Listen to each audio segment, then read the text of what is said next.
Recording in progress.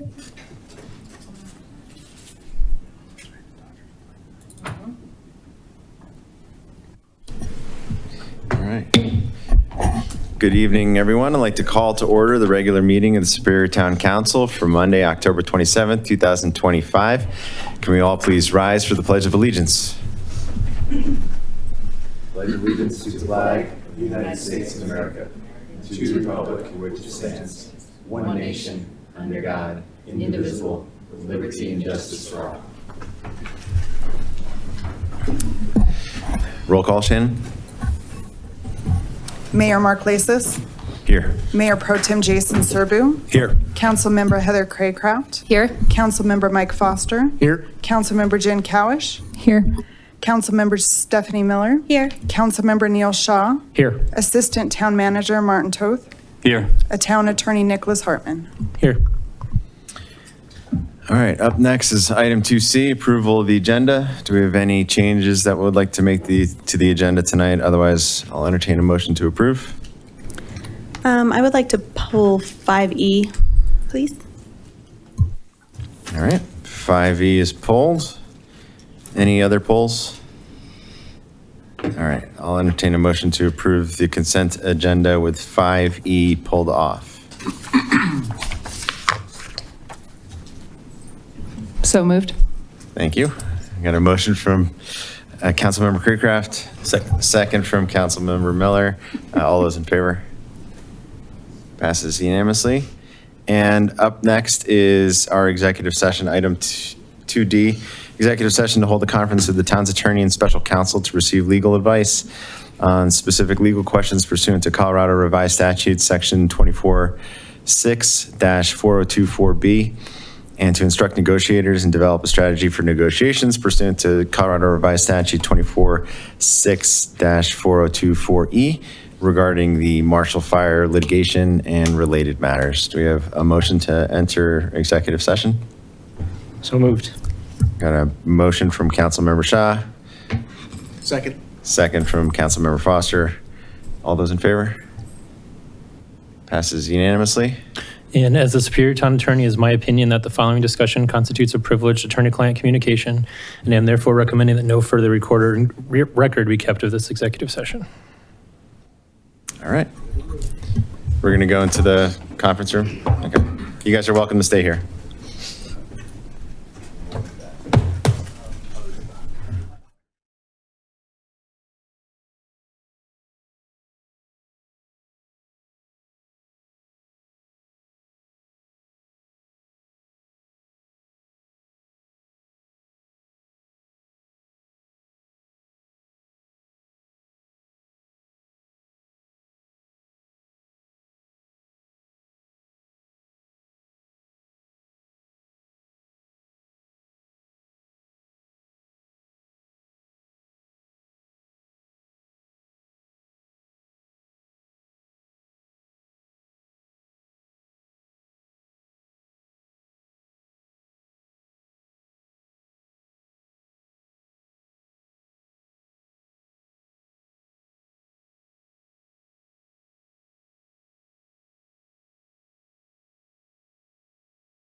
All right, we are back. Sorry for the delay. We're on to item 2E, which is our council reports. Who'd like to go first tonight? Neil. Nothing to report. All right, thank you. I'll go.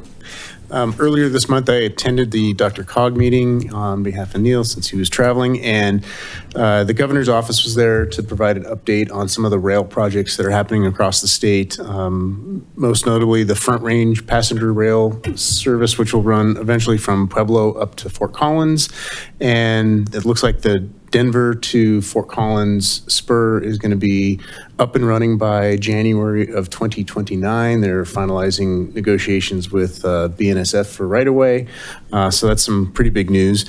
And then the Denver to Winter Park line is going to be up and running by November of 2026.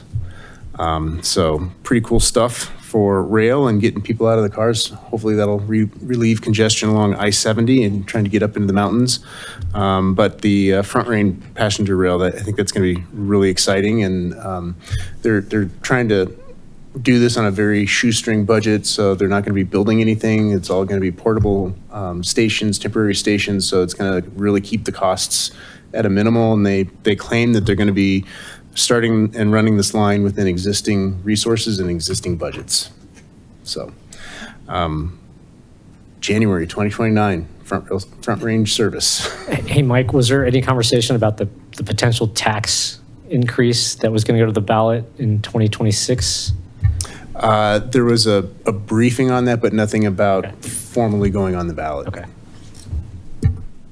That's my update. All right, thanks, Mike. Heather? Thank you, Mayor. Just one thing to report. I had the opportunity to attend our park committee meeting. Thank you, Councilmember Miller, for letting me join them. I just wanted to say thank you again to anyone who steps up and joins one of our committees. And a reminder that we do still have some vacancies across the board for a few different areas. All of us up here are always welcome to reach out to us and we'll answer questions, but really impressed every time I sit in a meeting of any of our committees. So just wanted to say thank you to Park and look forward to attending others soon. Thanks. Thanks, Heather. Just a few things to report. First and foremost, for anybody who doesn't know Peter Reprich, and I know I'm butchering his last name, I apologize. He has run our Raptor monitoring program for the last 7 years. He's been a phenomenal resource for the town, and he is stepping down from doing that. He's still going to be in a support role, but just want to recognize him. I mean, that's a heavy lift. You've got to help all the volunteers with the monitoring, helping to identify. He's leading walks, he's doing educational things. So just want to recognize everything he's done over the last 7 years for the town with regard to that program, because he's been a great resource. Councilmember Serbu and I attended the Boulder Chamber Economic Summit last week, which was fantastic. Just a few things that I thought were really interesting for the council to be aware of. The Quantum Incubator program that was recently started there already has 3 companies, and they are signing up a 4th. So just want us to be thinking about that as we look at that life science campus. I still think that Quantum would be a really great tenant for that type of building. On a related note, Boulder has 28% work from home, a percentage which is the highest in the nation. So as we're thinking about ways to fill that office space and industries that have to go into the office because so many aren't anymore, Quantum is definitely one that we should be keeping an eye on. With relation to economic development, the Chamber has a new passport program. I think they've only got like 6 companies that have signed up, but that's a really good opportunity for businesses to sign up and be able to drive some additional foot traffic through the door. So if you're a local business and haven't contacted the Chamber for signing up for the passport, you really should, because it's going to be a really great program. So please check that out. And then finally, the board was able to meet with the HOA board last week, and I just wanted to thank them for taking the time to sit down. We really covered some good ground, and even though we may not have seen eye to eye on everything, I think it was a really productive discussion, and I know it sounds like they're open to meeting in the future and talking through things, and it's always best to talk through things to come to a resolution. So just wanted to publicly thank them for taking the time to do that. And that's it for me. Thanks, Stephanie. Jen? Yeah, I can go. On Stephanie's comment about Peter Ruprecht, since he's stepping back, last week he was actually at my house showing us where to put an owl nest and how to set it up in the tree. So it seems like maybe he's not quite stepping back, but we're really excited about that. So I attended a state representative gathering at the Civic Space. I think also Mayor Lasis was there. I'm not sure who else, but there was lots of feedback from the community. It was well attended.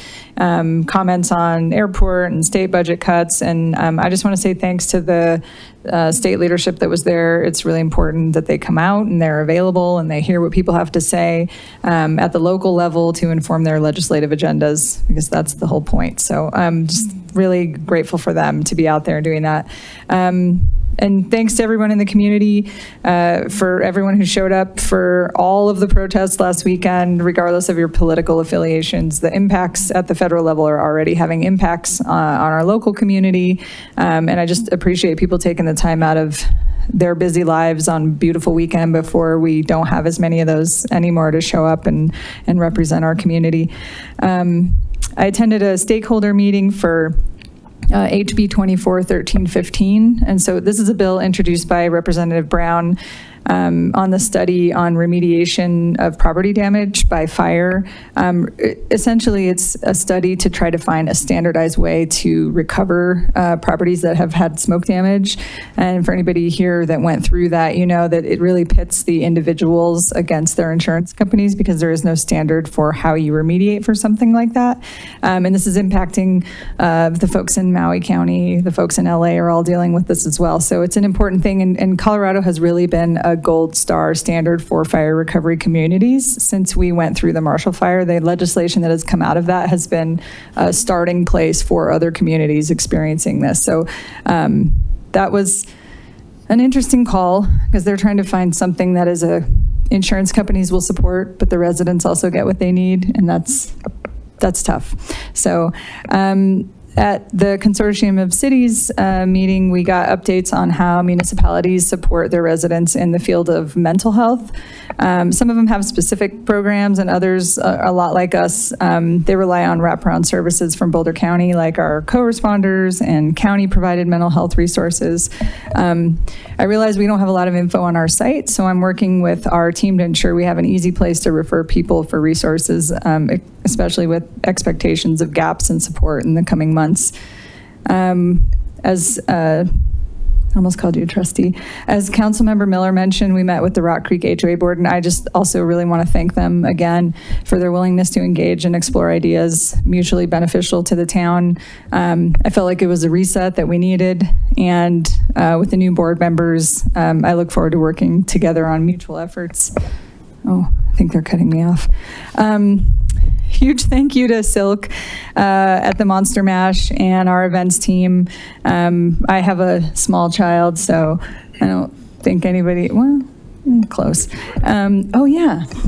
So the kids left full of candy and prizes. It was fun to see so many adults in costumes, and K-pop Demon Hunters for the win on that one. Yesterday was our veteran meetup. Glad to see some new members. We're up to about 15 members and still growing. And so we'll be attending the Boulder County Stand Down and Resource Fair as official representatives of Superior Veterans for the first time this Thursday. We're really excited about that. A few of us are going. So this is an event in Longmont that features vendors and nonprofit agencies that serve veterans, primarily focused on unhoused veterans, but it's a place that they can come and gather, get resources, get VA help, get things like medical and dental attention, clothing, food. It's a really great event, and it happens nationwide, states and counties. They do it all over the nation for veterans. And then additionally, the Superior Veterans is going to be hosting a Veterans Day event at Bambi Brewing on Veterans Day, November 11th from 4 to 6. And Superior Veterans can come by and grab a Superior Veteran shirt. We have new t-shirts. They're very cool. I designed them. And then you can expect to see a more robust list of veteran-owned businesses to support in the Front Range that I'm working on as well so that we can highlight them. And then the last thing, I'll be launching the Sock It To 'Em Superior campaign again this year with the help of Silk and local businesses. So last year we collected and donated 700 pairs of socks to All Roads in Boulder County. It's a nonprofit focused on permanent exits from homelessness, and it was the largest donation they have received. And so I would just like to break that this year so you can start collecting your new socks, and I'll tell you where to donate them soon. So thanks. Thanks, Jen. Jason? That's going to be tough to beat. Just a recap for some senior events going on this week. Today, of course, it's Monday, it's already over with, but Bingo Size is a very, very popular activity that's getting some traction among the seniors. It goes from 1 to 2 o'clock, and all the events are at the Senior Community Center. And Kate Archer and Catherine and Ian are the ones that typically run it. And from what I'm understanding, with a lot of seniors, they absolutely love it. It's a great way to have exercise, and it's a great way to play bingo at the exact same time. Tomorrow is Mahjong from 2 to 4. Wednesday is Creative Collective from 10 a.m. until noon. That's a bring your own craft event at the community center. Thursday is Euchre from 2 to 4. And this Friday, for all seniors, it is a poker Halloween special. Carol Burkett always takes care of all the poker players. From 1:30 to 4:30 this Friday, please show up. The first hour from 1:30 to 2:30 is a little party. From 2:30 to 4:30, it stops being cordial and it goes into hardcore poker. And if you bring and you wear a Halloween costume, you actually get a special prize. So anybody out there 55 and up wants to go and play some poker with a great, great crowd, I highly, highly recommend that. Just two other things. One other thing I wanted to get to that's been very important to me and my family. Last month, the Mitzel Museum had a special commemorative event for the Babi Yar massacre that occurred in World War II. And just to explain to you what that was, Babi Yar in Kiev was the site of one of the largest mass shootings of Jews in German-occupied Europe. It occurred on September 29th through 30th, 1941. And the Germans continued to perpetuate mass murders at this killing site until just before the Soviets retook control of Kiev in 1943. There's a commemorative event that has already happened, but they're replaying it, and there's by special invitation. And the keynote speaker who gave a special address was Phil Weiser, the state attorney general. If anybody would like information on this, like I said, it's an invite only. Please email me your interest, and I will send you the link up to register for it. So my email is jasons@superiorcolorado.gov. That's JASONS@superiorcolorado.gov. This will be going on today through Friday of this week, and that's the last time they'll show it. So if you would like to watch that, it's a fantastic event, and I highly recommend it. Thank you. Can I just ask, I heard there's a video of the bingo size that you did. Is that? I have not done the bingo size yet, no. They So told me next I'm meeting, not fit enough. Maybe. Yeah, you're not catching me up, so nope. That's right. All right. He's got his leotard ready to.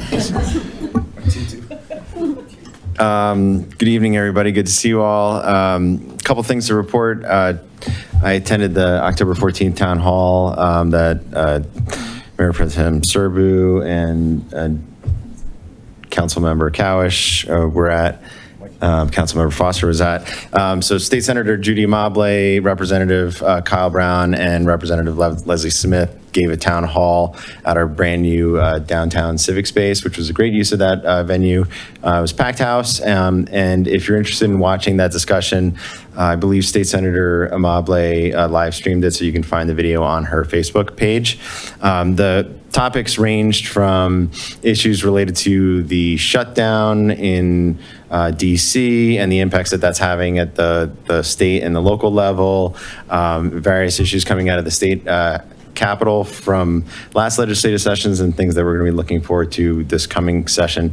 But obviously the issue that everybody wanted to talk about more than anything else were noise pollution, lead pollution from Rocky Mountain Metropolitan Airport. So that is still top of mind. Our representatives and state senators know about it, and it's important for us to continue to advocate for that cause. So I want to thank State Senator Mobley, Rep. Brown, and Rep. Smith for participating with the community and being available to their constituents. It was a really good event. And I believe Representative Kyle Brown is having an additional event at the Civic Space on November 12th, it is, something like that. So stay tuned for that, but he's going to make himself available, have another town hall at the Civic Space. Yes. November 12th? Thursday the 13th, 6 to 8 at the Civic Space. November 13th. Very close. Also want to thank the Rock Creek HOA Board for getting together with us, having that joint meeting last Thursday. I agree with everything that's been said before. It was a really good reset and really good opportunity for us to collaborate on shared issues in our communities and with our respective constituents. So thank you to the Rock Creek HOA Board for meeting with us, and I look forward to continuing to meet with you in the future.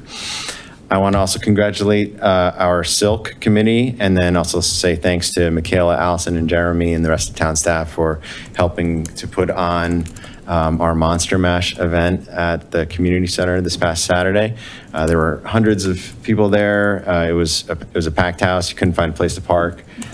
It was just really popular, and my kids were working it because they're on Silk now, and it was just really nice. I was able to just go there and just kind of mingle in the audience, and overhear people in the audience just kind of talking about, like, I love Superior. Isn't this place great? And it was just like a happy event, and everybody was having a great time. And it was just really well done. So hats off to Silk and to our town staff for making these events happen, because I think that they're just critical for why we love living here.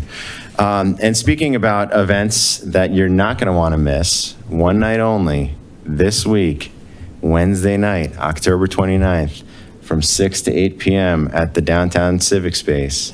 It's the State of Superior, which I'll be giving. You will not want to miss it.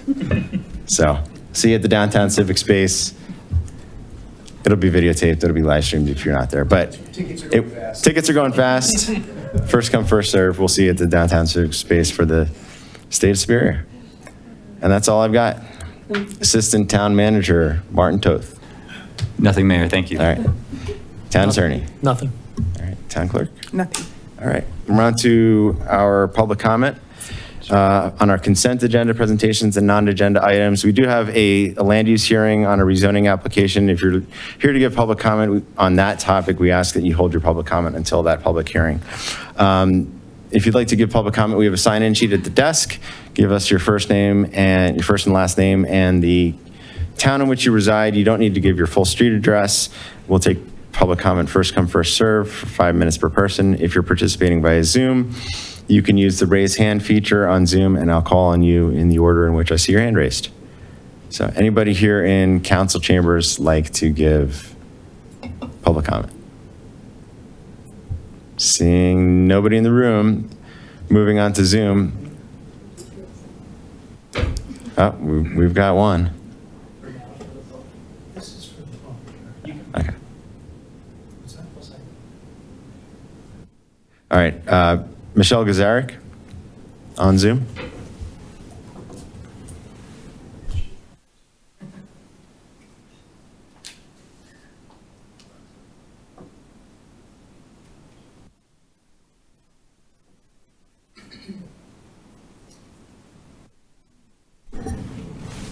Thank you, Town Council, town staff, residents, and guests for taking the time to be here tonight.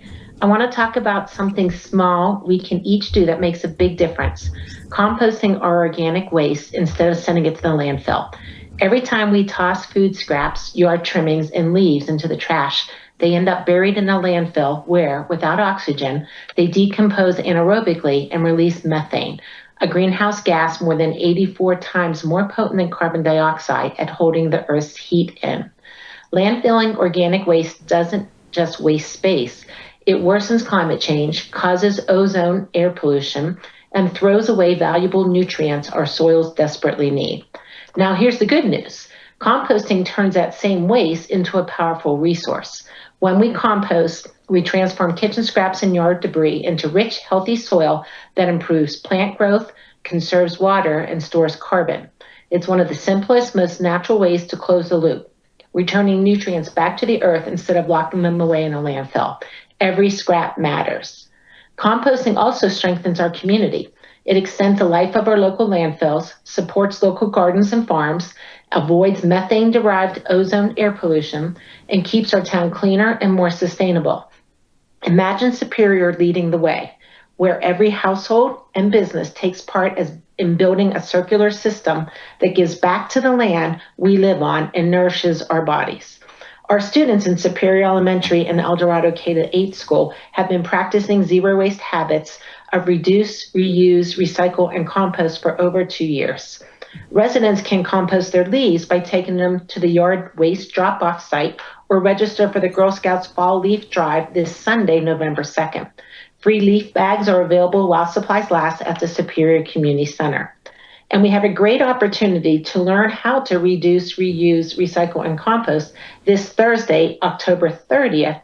The Town of Superior will be hosting an Eco Leader Network training program right here in the downtown civic space from 5:30 to 7:30 p.m. So on Wednesday night, attend the State of Superior, and on Thursday night, attend the Eco Leader Network training. More details are linked on the town calendar webpage. This training will give residents of the Town of Superior the tools, knowledge, and confidence to become sustainability leaders, to help neighbors start composting, reduce waste, and make environmentally smart choices that ripple through our whole community. Whether you're new to composting and recycling or already a pro, I encourage you to attend. Together, we can make zero waste habits second nature and ensure that we in Superior are nourishing our soil, helping our climate, and bettering our future. Thank you. Thanks, Michelle. Appreciate the shout out for the State of Superior. All right, up next, we've got Brad Walker.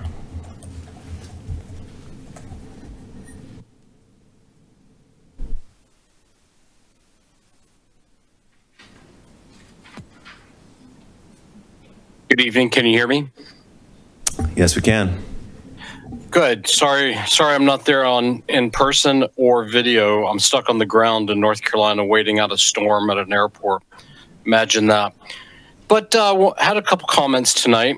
I very much liked Ms. Miller's comment about working together and talking is very important, and it's important to resolve differences. Her comments were very apropos, but I think it needs to be qualified with unless you're the airport.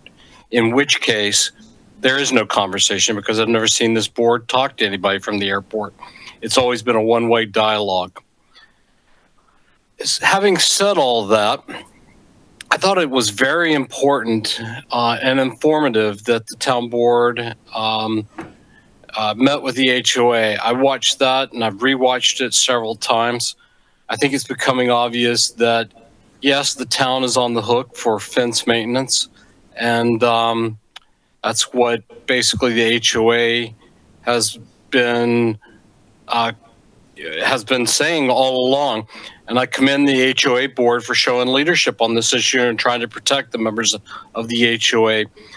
I also would like to say I think it's good that we're trying to figure out a solution for the future that's mutually amicable to both parties. But let's not lose sight of the fact that the town's been spending our tax dollars and we've been not getting the services we've been paying for.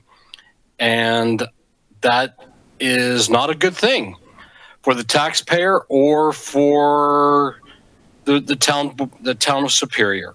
Because if you take tax dollars and you don't spend them appropriately, that's a bad thing. Now, as for Mr. Foster's comment on the light rail or the passenger rail from Pueblo to Fort Collins, I think you just need to look at the dialogue that took place between the HOA board and the town, because going back to the taxpayers for another tax increase when we've already been paying billions of dollars, billions, ever since the light rail tax came in, which predates most people on this town board. It's been paid by all the communities up here in the Front Range, in the Northern Front Range. We've been paying it. We've gotten zero rail for our tax dollars. So going back to the taxpayer again for additional tax dollars it's probably going to be a big, heavy lift that is not going to be pretty. Thanks for taking my comments. I look forward to seeing you folks in the future, and have a good evening. Thanks for your comments. Any additional public comment on Zoom? All right, turning back to the council room. Anybody else here in the room like to give public comment? All right, seeing none, public comment is closed, and we are moving on to our presentation section of the agenda, where we've got a presentation on our residential waste collection services update. Alexis, welcome. All right, thank you so much.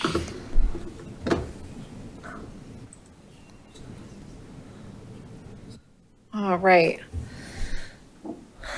Hello, council members, Mayor Pro Tem.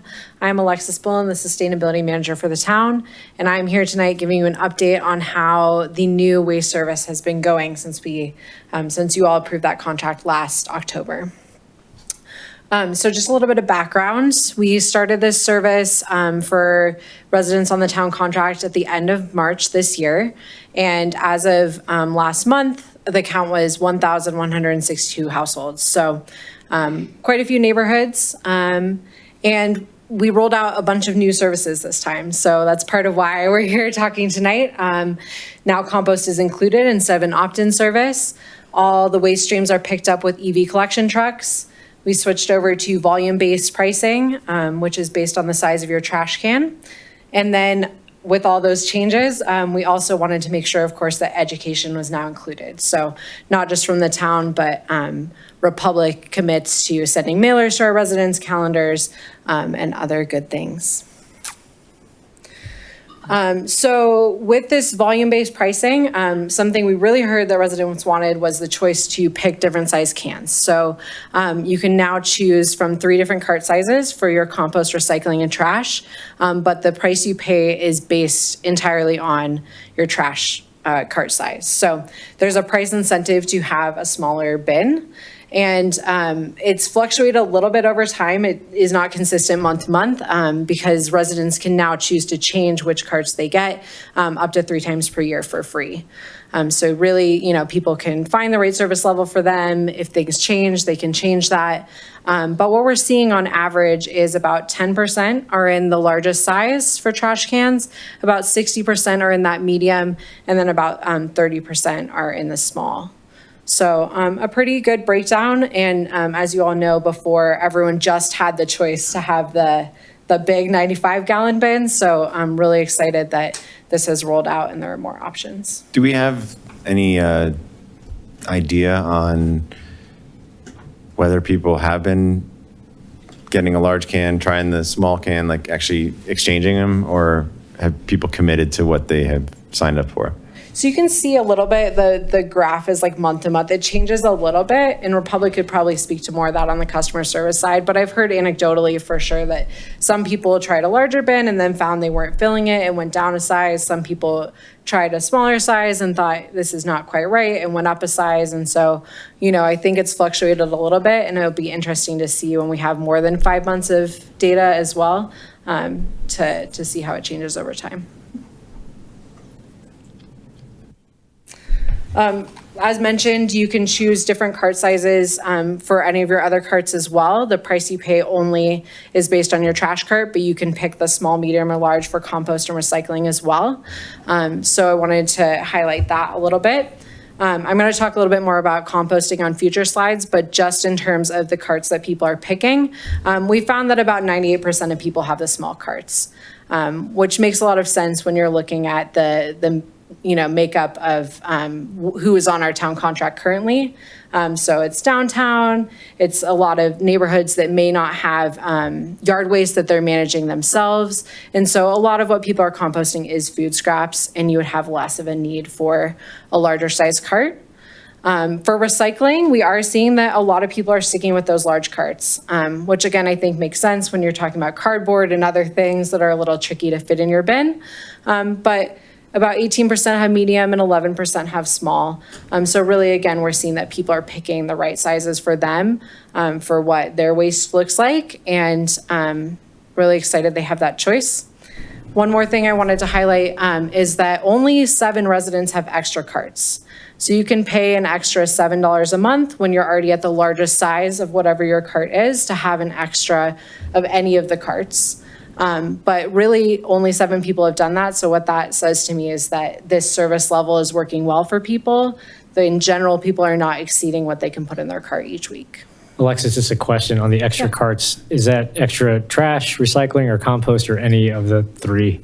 It's any of the 3. I believe it was, there was a few recycling and then trash. There were no extra compost. So an extra trash cart does come with an extra cost over and above the different bin sizes, because then you're paying for the extra trash. Correct. So you'd have to be paying for that largest size of trash already. And then the other cart. And then the extra cart is another $7 a month on top of that. And the reason I'm asking is within the Rock Creek area, there's a lot of people with the second cart, and I'm trying to think through what that might mean.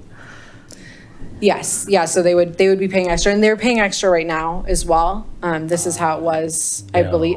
They're not? Oh, No. okay. Yeah. Oh, interesting. Yeah. Okay.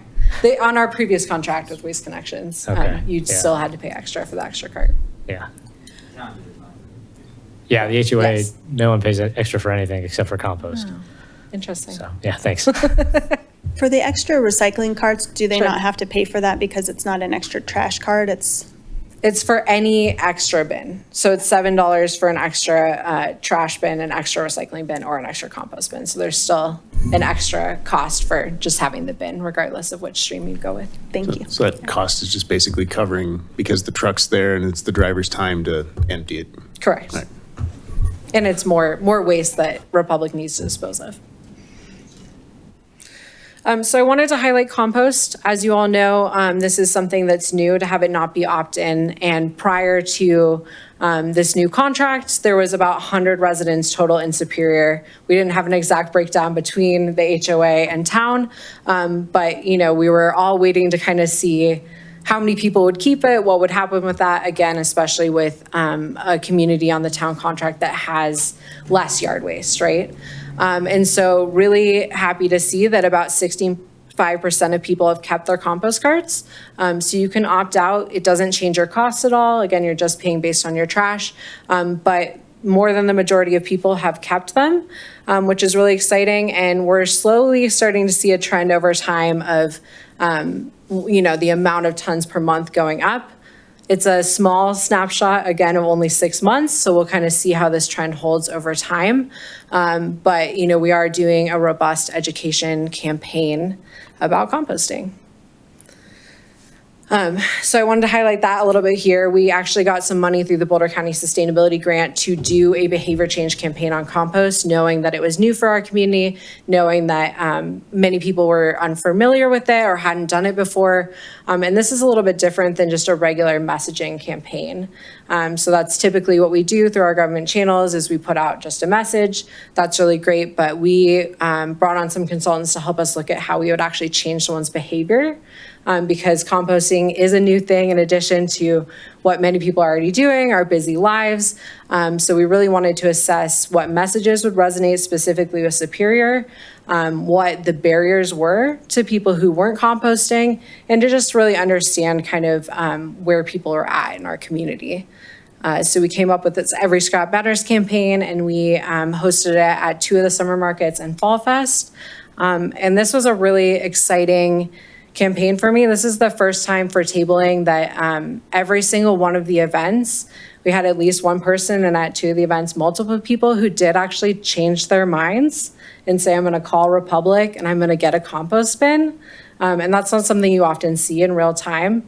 But we handed out the kitchen compost caddies. We really want to try and make it convenient, and we really want to meet people where they're at with this. But this has been really exciting and something we plan to continue. Who's in the banana suit?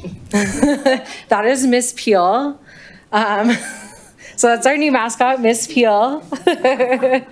And we had a composting magician. Her name is Julie, and she was very wonderful. She learned compost-themed magic for us specifically. So that was very fun to bring in kids to, again, have this education piece. We had a little bit extra to play with this grant to make it not so wonky, right? Like talking about waste sometimes is, we're talking about garbage and it's not that exciting.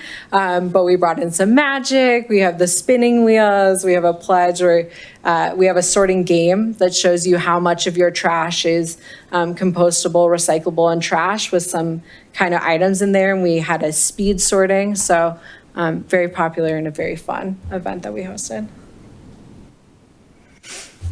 And then I wanted to highlight the data as well. So we talk a lot about diversion rates, especially with our town goals. And we have a residential goal for single family of 65% diversion by 2030.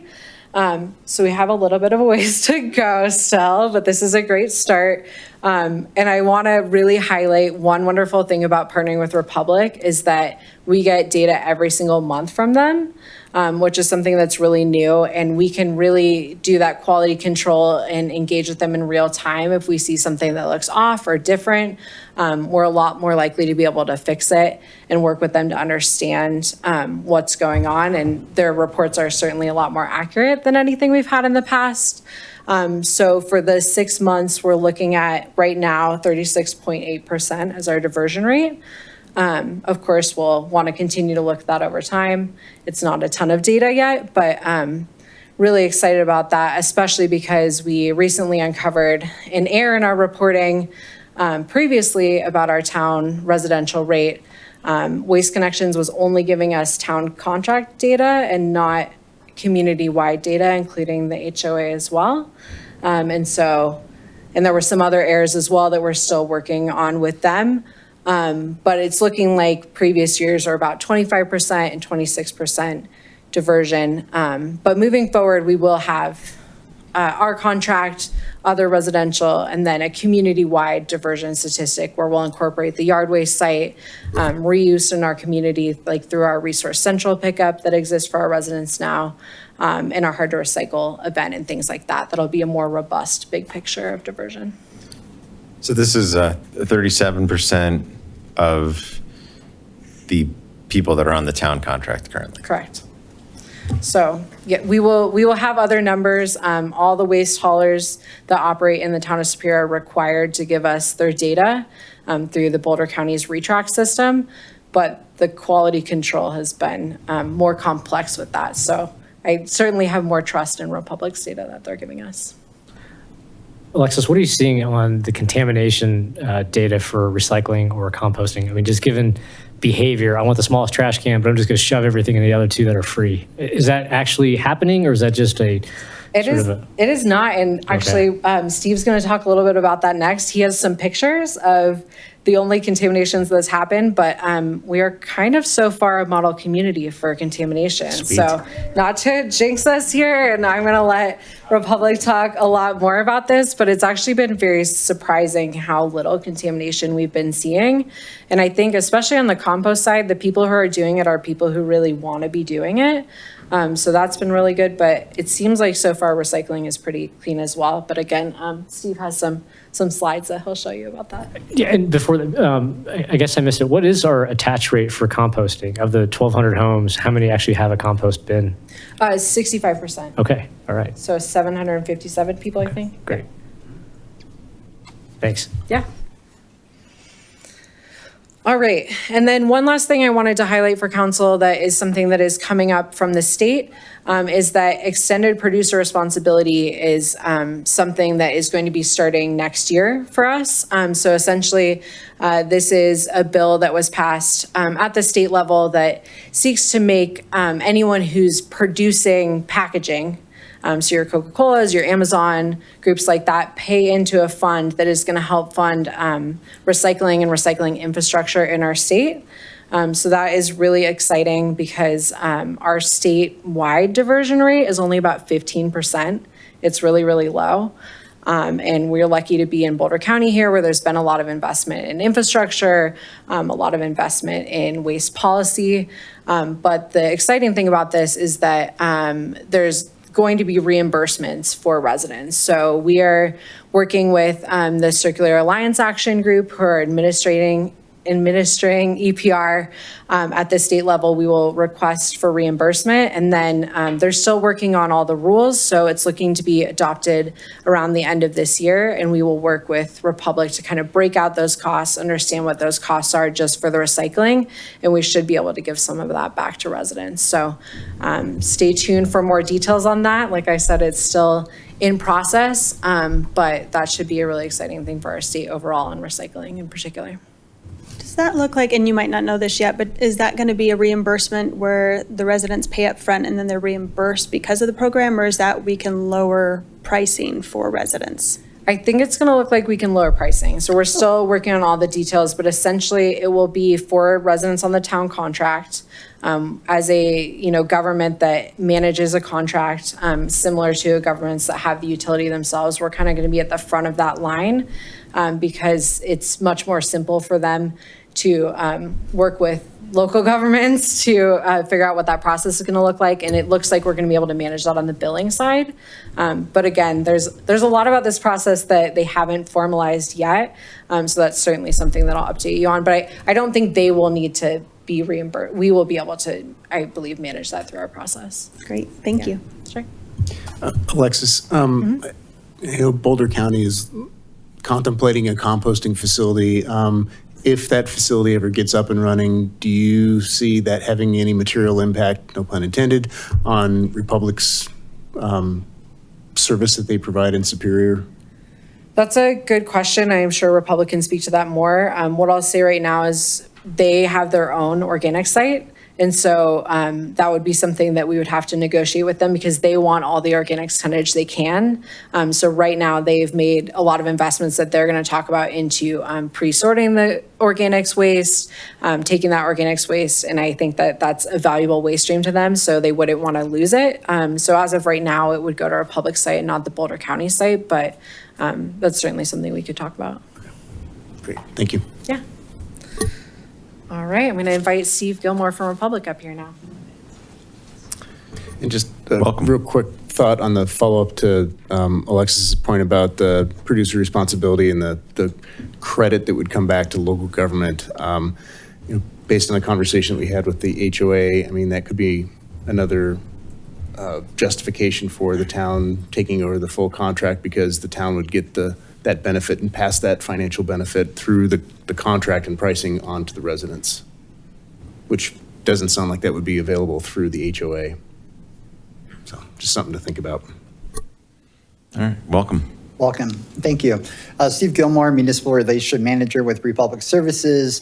Thank you for having us here tonight. It's been a great rollout in terms of the program. I would like to congratulate Superior on that 37% diversion rate. That is an incredibly great number.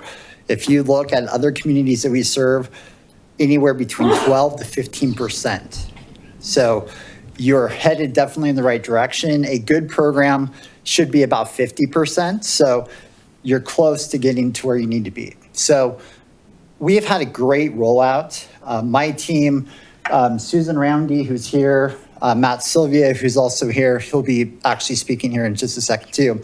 And then Nicole Montoya, who wasn't able to come tonight, but she actually worked with staff to roll out the program in its entirety to the community. So just a good team effort. The community has been amazing. The kickoff at the community center was fantastic. I think we had, Susan, 200 or 300 people probably? It was a huge turnout, great event. I think we provided crepes and then the city paid for coffee. It was just really great. It was a celebration of sorts. And, that's Nicole in the picture right there with the little guy in the truck. So that's cute and always great. But from an operations standpoint, we have not seen any of the contamination and other things that we see in other communities. So it's been very well received. People are doing a fantastic job. Honestly, one of the best programs I've seen, and I've been doing this work for 10 years. So these were the pictures that Alexis talked about. So these are 3 examples where someone got a little overzealous, really overzealous in terms of packages. The good news is that generally when we have issues like this, they're easily resolved, they're easily fixed. So it's just one of those things. The picture up here on the right is actually some cardboard and other things, and actually a composting cart, which is, again, we tag it, we communicate, we let people know that, not the best idea, not the best use of your container. And then this is actually one of the only instances that we've had where actually they put their carts way too close to a vehicle. Not safe for the car, very not safe for the car, and not safe for our drivers or the trucks. So that arm comes out and could potentially damage the vehicle. So in this particular case, this is really one of the only examples. And one of the other things that's actually been fairly great here is the fact that people are actually putting out their carts on the day of service. So very consistently doing that. That's also another problem where sometimes we have to have drivers come back to, pick up a cart that was set out late. So I'd like to introduce Matt Sylvia. He's our operations manager, and he's going to give just kind of a brief kind of rundown of operations and kind of what's happening from an operations on the ground standpoint. Thanks, Steve. Appreciate it, man. Good evening. How are we doing? Welcome. Very good. Good. So as a little background on me, I've been in the industry for 12 years. I started out as a driver, so I saw stuff like this more often than I would like to admit to. But I started on the road. I can tell you this, I came from a smaller company, and I'm with Republic Services for the sole purpose of what Steve alluded to here. Safety is our number one goal. And that's a mission I can get behind. I'm from a smaller company where it was go, go, go, pick everything up, and we're gonna try to make as much money as we can, as fast as we can. Republic's not about that. We're about being safe, serving our communities in the safest way possible. And this diversion program with the pay-as-you-throw has been fantastic as well. Like Steve was talking about, 36% in an area that has a heavy presence of townhomes and multiplex units. That's really impressive. I mean, to think about what we could be able to do if we keep continuing our growth into larger communities that have the larger single-family homes and the bigger yards, and we can get those organics, we can get the recycled commodities and all those things. It's just a mission I get behind. So a little bit about myself and what drives me every day to pick up this community. We actually just picked them up today. So I got in a little bit late this evening, wrapping up some operational stuff. But yeah, the communities have been fantastic. It really has. Our driver to customer relationships have been great. Drivers come back with a lot of positive feedback. They're asking me for information to hand out to the customers because they want to be a part of this and they want to have the information. And our drivers can honestly give it to them the fastest way. They're right outside of your door. They can give you a little note on it, say what you did wrong, say what you can do right, and correct it right there. So I'm really happy with the partnership and everything that we've been doing on the street for the last several months. It's really been fantastic.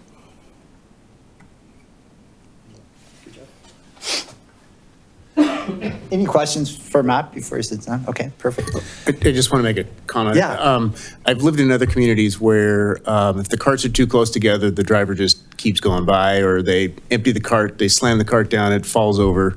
But what I've seen the Republic drivers do is they'll get out of the cab, they'll move the cart so they can service it, or when they put the cart down, if it falls over, I've seen the driver get out, stand the cart back up, right? So I don't know if that's part of the contract or not, if that's just excellent customer service. So I just want to say thank you to the Republic drivers for taking that extra time to put the cart back and, we have be safe. Thank you. We have incredible drivers.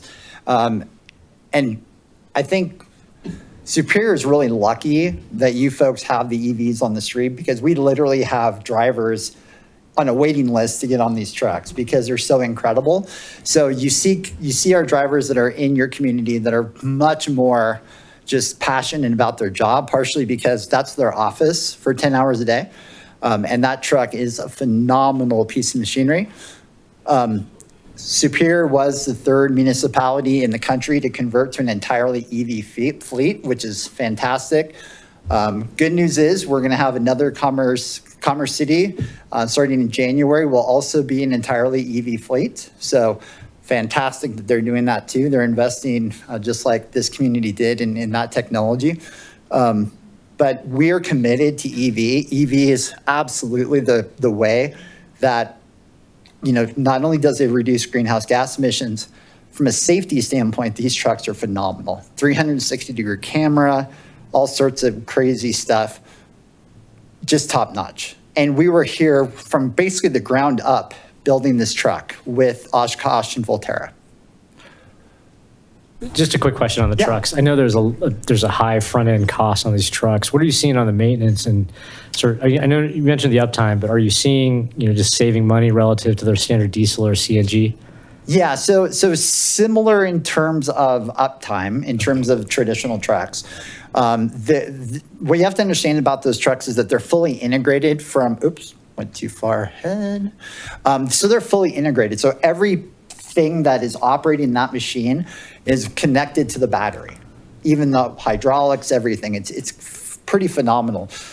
We have seen an uptick in tires because they are heavier, right? They are 4,000 pounds heavier. However, in terms of regular maintenance, we're doing preventative maintenance one time a month. So it's really just one of those things where they're just fantastic. Yeah, so the maintenance is going to be very favorable over the term. They are much more expensive. About $400,000 for a normal garbage truck. That's probably about a $900,000 piece of machinery. So it's significantly higher. On a related note, and you may have in a roundabout way answered this, telling us what the upfront cost is, but I know we're paying per truck to be able to use EV over a traditional truck. As you're bringing more online, and obviously those maintenance costs are less, but the upfront cost is more, do you think toward the end of our contract or renewal, and this is very much a crystal ball question, but will the cost of using EV trucks come down as you're bringing more online, or are we going to continue I would to say pay? probably the cost of the trucks will be going down as more of them are actually being manufactured, right? Okay. Well, once more and more are being manufactured, as that price per unit drops, then hopefully the price for the customers will go down as well. The good news is we do have some cities in California that are adding anywhere between 30 to 40 trucks. So again, that's a benefit of the fact that they're coming right off the assembly line in Tennessee. They're hitting the streets, and hopefully the more that they produce, those costs, in the long run will go down. Great, thank you. As Alexis mentioned, we're very, very big on organics diversion. We're actually the largest organics diversion company in the country, particularly when it comes to commercial food waste. Commercial food waste in California is a huge part of their program. These are just two investments that we're making at our Foothills landfill. So we are actually building it's almost built, a $4 million project that will have a trommel, which is that piece of machinery right there, that will pre-process all the organic materials that we're collecting to take all that contamination out. Plastics, anything that could potentially jeopardize the end product. So the good news is that once that's done, it'll be transloaded into a truck that will then be sent to our Bennett facility that also has one of these pieces of machinery. So basically by the time that it hits a composting pile, it should be nearly 100% free of any contamination. So that's a great thing. We're also looking at finding and expanding facilities and partners within Colorado to actually do more specifically for commercial food waste. If you think about the biggest bang for your buck in terms of diversion, it's absolutely commercial food waste from restaurants, grocery stores, those sorts of things. The reality is that's where heavy, wet, waste is. Think about food waste. Much of that material is water, right? So if you think about how heavy it is, the fact that it creates greenhouse gas emissions and all that horrible stuff, the reality is that we want to get that material out of the landfill. We want to find a better use for it. So yeah, we're definitely, we have had conversations with Boulder County regarding their composting facility or what they want to do. They did tour our Otay facility, our Otay facility in California, and they're very interested in that technology for potentially being in a facility here. To answer the question regarding diversion and where that material that goes from Boulder County, currently the material that we collect as recycling on the recycling goes to the Boulder County MRF. Most of our other customers, it actually goes to our MRF in Denver. So if the county were to flow control material, which they would have every right to do, we would be more than happy to take it to their facility. So it's really about just getting that material out of the landfill. So whether it's our facility or another one, ultimately that's the best use of that material. As a follow-up question to that, Yeah. the issue of flow control, I realize this is a hypothetical question at the moment because the facility hasn't been approved, much less built. What would you envision that do to Republic's pricing for Superior residents? It depends on exactly how the the city would have to do something, or the town would have to do something with an interlocal agreement with Boulder County. So ultimately at that point, we would just be charging your folks for the collection of that material at the curb. So what happens is you're taking the processing part out, which quite honestly is the most expensive part. So could be beneficial to your ratepayers. And the challenge with Boulder County doing a composting facility is for these facilities to pencil, you need a certain amount of volume. And quite honestly, it will be challenging for Boulder County to get enough material to do the size of facility that they want. Now, if they partner with a potential bigger company or partner that could bring material in from other locations, then that's where the economics, I think, make a little bit more sense. So in Republic's pricing of the compost, you said most of the cost is in the processing, but are there sales on the back end of selling that compost that factors into the rate schedule? Yeah, and it actually also factors into the processing rate too. Scott's, I believe, is the company that currently gets most of our compost finished product from Bennett. So the one thing I didn't mention is that it was in your memo regarding the briefing tonight, but we are expanding the site of our Bennett facility, which is a composting facility. We're doubling the size of it, so it should be able to do 30,000 tons a year of material. As a comparison, we have a facility near Corvallis, Oregon that processes 125,000 tons of green waste a year. So the facility in Bennett's small, but will be mighty, I think. But anyway, the other thing that we wanted to hit on is plastic circularity. Currently, all of the material that's collected at the curb in Colorado, except for right here in Boulder County, actually goes to our MRF in Denver, and then goes to either the Blue Polymer Center or the Polymer Centers, which then creates circularity from the containers. So those containers, literally within 30 days, can be back on a shelf as a plastic water bottle. So we're one of the only companies that can do that. Currently, we've been having conversations with Boulder. We would very much like to take the plastics that they collect at their MRF to our Polymer Centers, and we're just not quite there yet. But any help that the community can provide would be helpful. That's a little bit of an ask there. But it's a great process, and this will actually develop food grade. So as an example, if you have a Tide bottle that has that red material, currently the only thing that can happen to that is be turned into like PVC pipe. That's the only use because of the red dye that's in the plastic. So we are able to take that to our Blue Polymer Center, separate it, make red flake that we can then send back to Tide to make another Tide water bottle. So very, very cool technology. We partnered with a European company for that partnership. The Polymer Center is entirely ours. We build it from the ground up, and that's more for the PET, so water bottles, that sort of thing. And that's it. Any questions? Thanks for the presentation, Steve. Question about the interactions that you've had with Superior residents. People happy with the service? Are we getting any complaints? Like, what was the kind of like learning curve? Any lessons learned from that as we think about kind of rolling this out to a bigger community? Yes, I know that there was a lot of yeah. education, obviously, that was done, and I think that helped. But and I think it really went fairly smooth because of the relationship that we had with city staff. When you can come into a situation where there's good, honest, consistent feedback, that is vital, because ultimately the city as well as Republic is driving that communication out. So in terms of, there were absolutely things that happened where maybe a cart didn't get delivered or we missed a cart. These things just happen.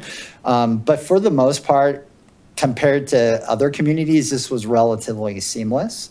And we rolled out the Commerce City contract a few years ago, 22,000 homes. That was much more complicated. Fort Collins was 35,000 homes. So those even have more complexity than a community of this size. But even then, the relationship and the partnership just wasn't as great there as it was here. Literally, Martin and Alexis were fantastic in terms of working with, and they're just great folks. And the fact that you have them, you're lucky to have them. We agree. Well, thanks for that. Any additional questions, comments? I just wanted to say thanks. You did the presentation at the ACES meeting, so I got to meet you before, and it was really lovely. And just to have this again, we have another vendor for our landscaping that has a relationship with our community that goes beyond what the contract states and the residents really love it. Not required, but it is a treat, and it's one of the things that they love, having those relationships, and I can see this developing into that. And I just want to say thanks to you and your team for really doing the joyful stuff that goes beyond the tactical work that you're doing. I just really appreciate it. Some of the greatest moments, right, is at the Touch a Truck with little kids and getting them in. And that's part of the job that we do birthday parades. So if anyone has a parade coming up, little kids, not adults, because we get requests for them too. We're more than happy to pull those together, and they're fun. We had this little girl, 3 years old in Arvada, that wanted to do a parade. We literally had, I think, 9 or 10 trucks show up. Literally every driver that covered Arvada was there. It was phenomenal. My claim to fame that day was she ate her first cupcake, so that was kind of cool. So it was a Republic Services, garbage parade, but she had her first cupcake, so I was like, that's pretty cool. And one of the neighbors actually had a drone that was flying over that actually did the whole parade, and they showed it to the Arvada City Council. So that was really pretty cool too. Pretty special. But little kids, one thing I did hear is that some people here, little kids in particular, are not happy with the EV garbage trucks because they're too quiet. They don't make enough noise. So this one little boy comes out and hits sticks to make sure that at least there's some noise with the truck. So people are very creative when it comes to garbage trucks. Can't please everybody all the time, You right? can't. I was just going to share an anecdote. I live in downtown, and there are Monday mornings, where I've forgotten to put the trash carts out, and with the old hauler diesel truck, you can hear that with plenty of time and get downstairs, put the trash out, and with the electric truck, it's like, oh, it's in front of my house. Too late. Well, the good news is if you call fast enough, usually our logistics folks can get that truck to come back. So Well, we'll make that exception just for you. Again, anyone can do that. I just want to thank Republic, because I think this has been a phenomenal launch, and I want to acknowledge and appreciate Alexis and Martin for all the hard work to make this a very, very smooth rollout.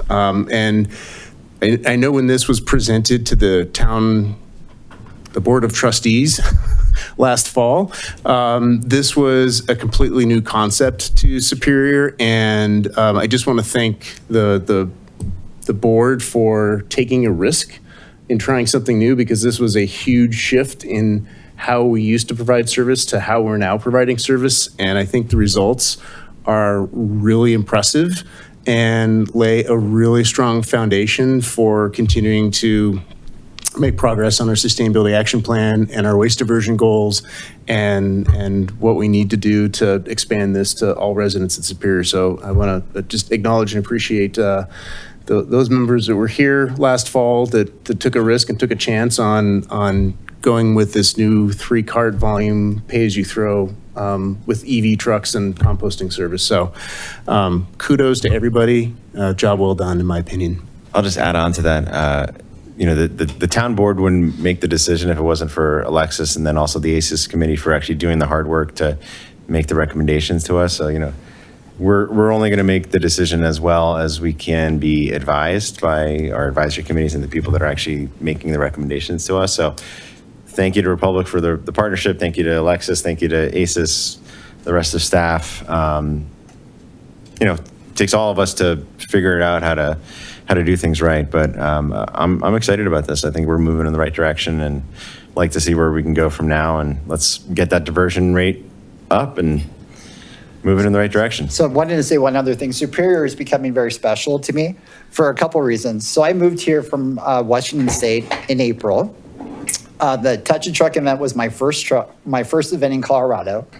The ACES group was the first presentation, and this is actually my first presentation to a council in Colorado. So Superior is like the town of first, so thank you. Well, you're welcome to come back whenever you want. We're and always here a little bit of a other Monday. Surprise for you. So this is a replica of the Volterra truck that's running around in the city. Nice.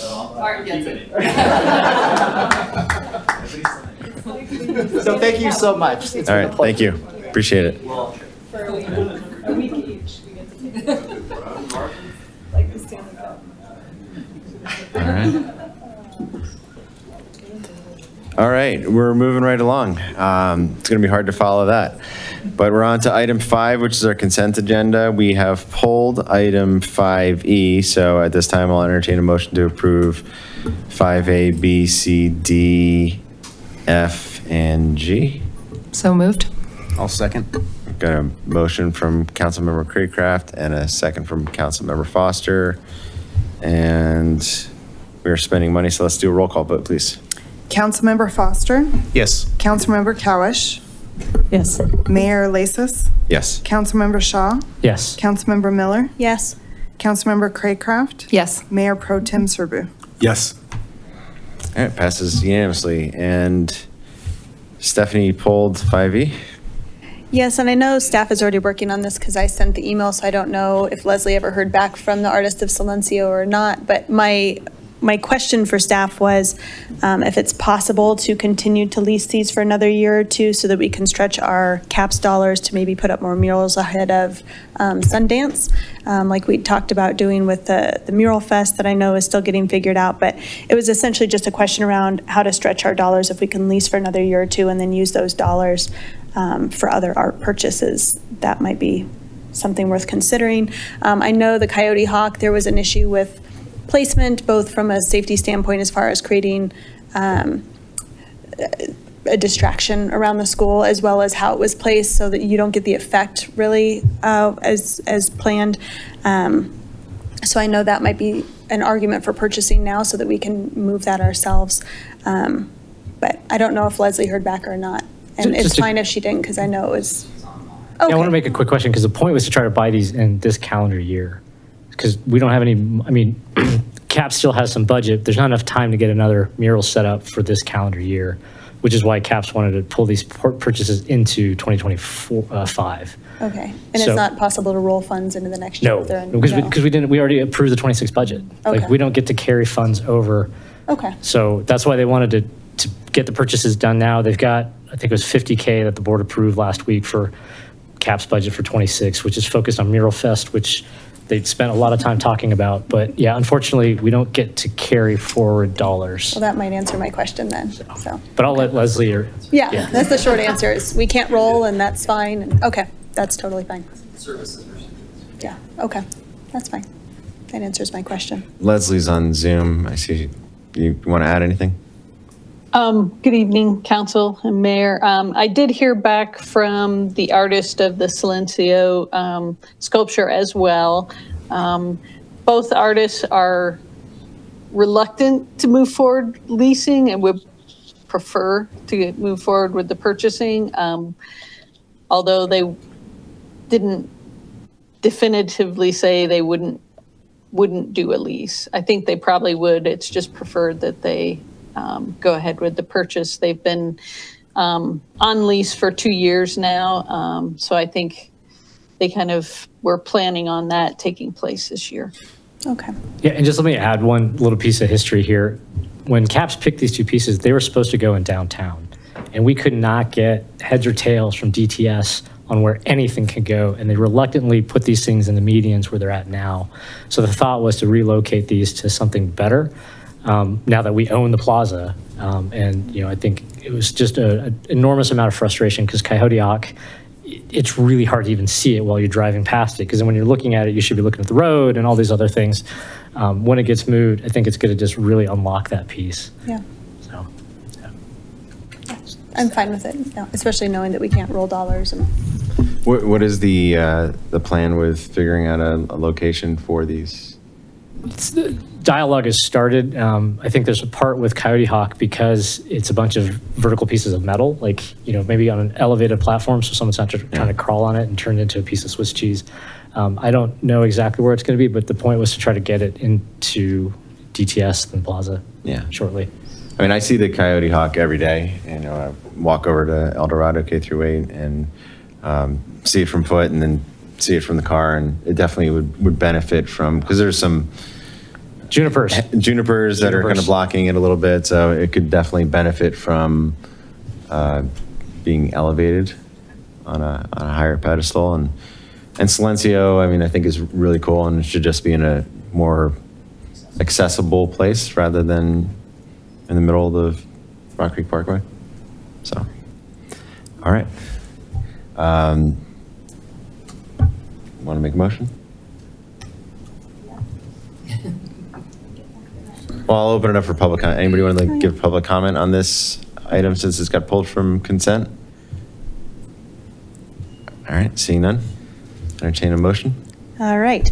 Motion to approve two resolutions, one to purchase the Coyote Hawk sculpture in the amount of $23,500 and one to purchase the Silencio sculpture in the amount of $13,000 for a total of $36,500.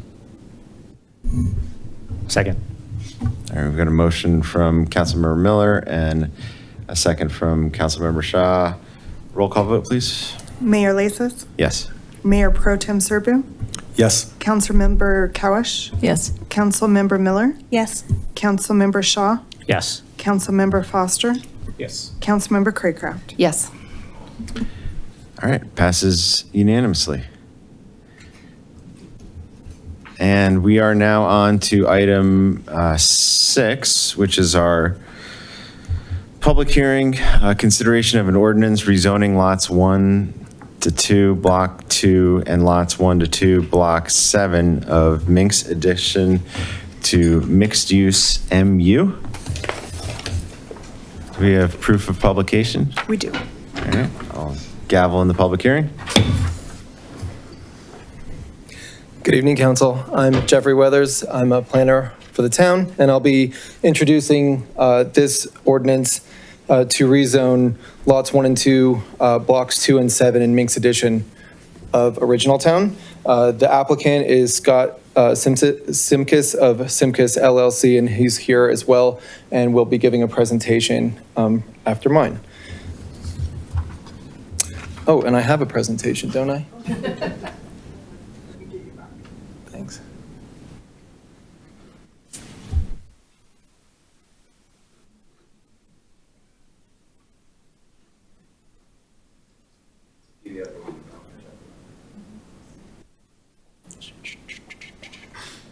It is this one?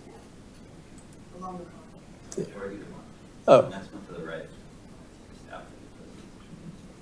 Great. Okay.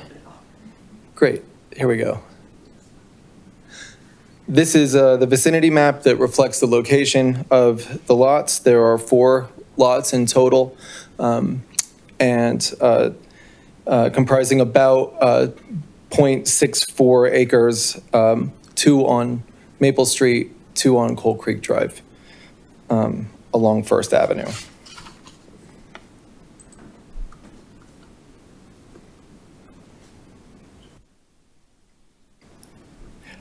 This is an interesting parcel. It is has great proximity to lots of amenities in town. It provides excellent access to transportation services and amenities. 1 block to the west of intersection at Marshall Road and McCaslin, less than a quarter mile from Superior Marketplace. Shopping center, less than half a mile from RTD Park and Ride, less than half a mile from the Plaza downtown Superior.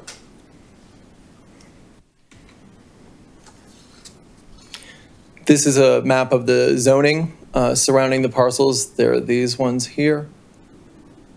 And as you can see, the lots are currently zoned RL, or low density residential, and BC, which is community business, which is a commercial zoning. The existing adjacent land use includes a gas station, vacant commercial lots to the east here, a public park to the west in the residential zoning, single unit homes pretty much all around. Otherwise, other uses in the vicinity include government offices, including the one that we're in, and a car dealership across the street, Tesla. The zone districts are low and medium density residential, which are represented by the yellow and the orange. A little bit of open space over here. The marketplace across the street here is all commercial, and the town center plan development, which is over here on the east side of the McCaslin. The proposed zoning for the area is mixed use, or MU. It is intended to provide for residential, retail, office, and open spaces within a planned area, including multi-unit, single-unit uses in close proximity to retail or office uses, and to promote compact development, pedestrian circulation and integration, efficient vehicular access to centralized parking, and a pedestrian scale of development. The different uses can be provided in this district either horizontally or next to each other like this, or vertically like this. Oh, sorry, got it the other way around. Vertically this way, horizontally this way. Either one is permitted. Permitted uses in the MU district include retail, restaurant, professional office, hotel, dental and medical clinics, government facilities, apartments in conjunction with businesses, not by themselves, except for by special permit, and childcare centers, single-use detached dwellings, single-unit detached dwellings. This is a comparison of the building standards for the BC district that exists currently in the MU district that's proposed. As you can see, these are comparable kind of forms. For the most part, same height, a little different in the stories, same minimum lot areas for residential. You can get a little tighter, I think, if you go with some mixed use or some business uses. The setbacks are, close. So it's not a huge variation in the building form itself that's being proposed. We, as we do often in Original Town, run into this residential character street notion. I'm not entirely sure what to make of it.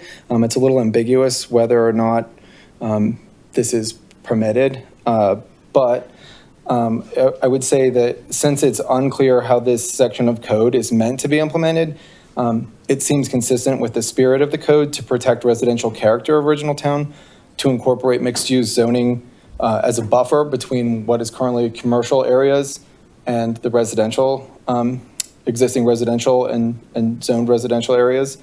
So I copied down this picture of just to get a sense of like how this form might look in a residential area. In Boulder, there's a small business next to residential. So, it does exist. And it's not, that strange looking in the right form.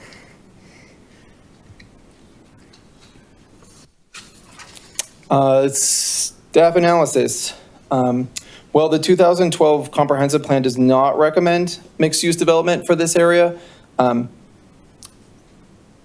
The lots, this zoning designation is consistent with the plan and furthers several of the goals of the comprehensive plan, including providing a balanced mix of land uses, varied housing options, maintaining the character of original town by promoting human scale and pedestrian-oriented development.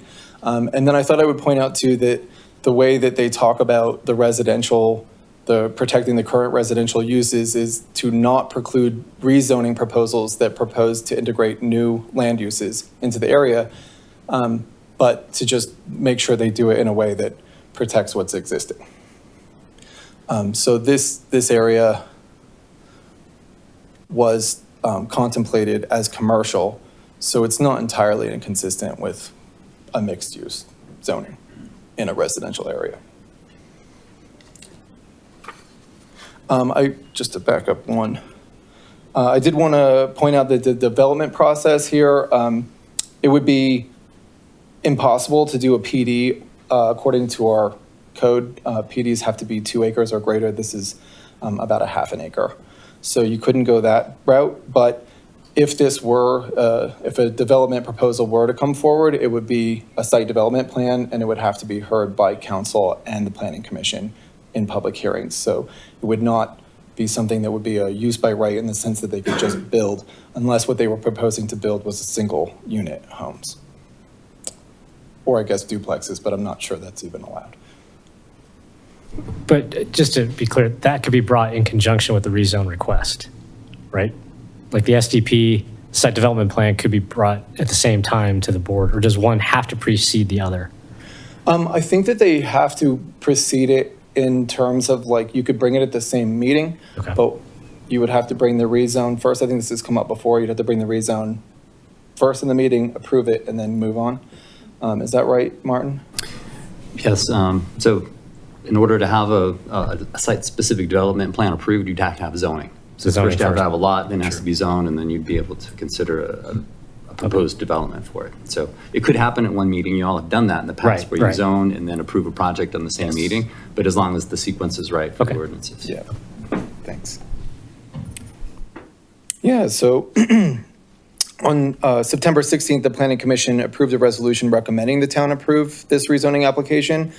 So if the council finds that this application meets the criteria for rezoning, staff has provided an ordinance to approve the application to rezone these lots. And I'm here to answer questions now or later if you prefer. All right, thank you, Jeffrey. Any questions for staff at this point?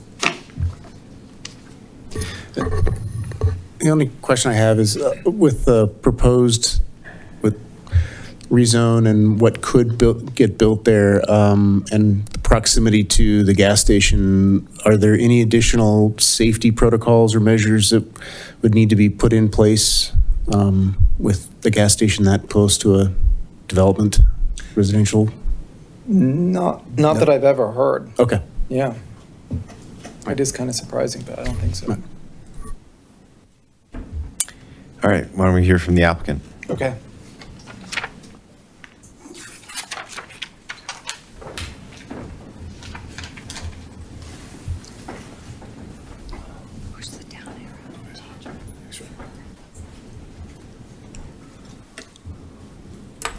Well, good evening, City Council members and Mayor Lasis. Welcome.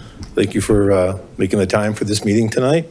It's been several years since I was last before City Council, all a different constituency of members of the board.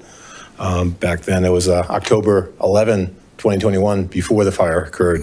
So I've been at this for a while, but here I am again with, I think, a much better plan.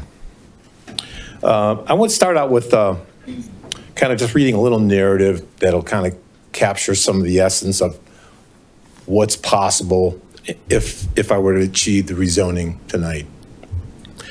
The rezoning of these 2 vacant parcels of land is being requested because of significant economic development opportunities happening in industry sectors across Boulder County Front Range, throughout the state of Colorado, and across the United States. While any opportunities being described is subject to securing grant resources and project financing, a few of these industry sectors may be possible with mixed-use rezoning at this site, and it could include demonstrating the use of artificial intelligence, the use in energy as it's related to use of energy in a more efficient manner, architecture as it relates to artificial intelligence being applied to optimize building design, economic development as it relates to optimizing the return on investment for a circular economy, and outdoor recreation and tourism. Now, I know that's kind of like a high level, but that's intended to be a high level just to kind of whet your appetite about what's possible, given the permitted uses in the land use zoning code for mixed use. Other additional industry sectors could include demonstrating smaller scale net zero energy housing used in achieving attainable or affordable housing in other areas throughout the town of Superior, throughout Boulder County, throughout the state of Colorado, or even other places in the United States that were impacted by wildfires. Finally, demonstrating a potential collaboration in life sciences for improving health and wellness, workforce training, coupled with systems-built housing, and possibly a model for a microgrid design used toward an aggregated virtual power plant. Now, I know most of you probably don't know what an aggregated virtual power plant is, but Mike Foster. So I won't get into that, but again, I'm just throwing that out there because I wanted to give some high-level opportunities, kind of whet your appetite. Okay, that's my logo for my company, and let's see, how do I think arrow down. Yeah, okay. So this is the SEEDS Collaborative representing some of the deliverables that I just basically described in my little pitch there. But clearly, if rezoning is established, I can achieve some economic development, community economic development for demonstrating, as I said, ADUs, accessory dwelling unit demonstrations, wildfire resiliency, energy resiliency, increased tourism and recreation, especially given the Sundance Film Festival that's coming into Boulder, and human resiliency. So we all remember that dreadful night. That was me sitting on the bench watching my neighborhood across from Harper Lake burn down. Oh, I should have started out by saying I'm Scott Simkus of Simkus Development. I live in Louisville, Colorado, at 941 West Maple Court. I also have an office in Boulder, downtown Boulder. Sorry about that. It's kind of important that you all know who I am. So that's the dreadful night that occurred. We all remember and we all forget, but this is an opportunity to kind of demonstrate resilience post-fire. And I think this is kind of common sense about the climate change that occurs globally and around the world, and how we can address, in this small instance, how to be more resilient as it relates to wildfire resilience, addressing reducing the carbon footprint, maybe helping with some of the goals outlined in the Town of Superior Sustainability Plan, and of course, the other common sense features identified in that slide. Here I demonstrate some of the current partners that have expressed interest to collaborate. And when you see the highlighted yellow acronym for SEEDS, that represents 3 of my different businesses that I've established with the state of Colorado as a registered business or a nonprofit. So at the top is the Social Equity Economic Development for Sustainability. That's where I collaborate with university students or community colleges or vocational trades. Then the next line is Shape Architects. Some of the staff are here and the principals are here on the front row. And then I've been engaged with the National Renewable Energy Laboratory. And then here recently, I've secured interest with the state of Colorado, University of Colorado State, up in Fort Collins. They have a grid modernization program that's very forward thinking on how to optimize things like a microgrid that can be utilized in reducing the demand load on the grid because of all the artificial intelligence demand that's coming, and it's going to continue to increase nationally and throughout the state. And then you see my company, my private company, Simkus Development, which is a land banking investment company, real estate development company. And that's the umbrella parent company for the other nonprofits and other entities that fold up underneath my company. The next item is SEEDS Electric Energy Distribution Systems. That's a mouthful, but it's a for-profit or a nonprofit public entity. I have the option to go either way. And then what I identified at that last point, there is this financial partners that are pending RFP. I've been aggressively talking to different investors and bankers to move this to the next level. If I were to achieve the rezoning tonight, it would be all systems go.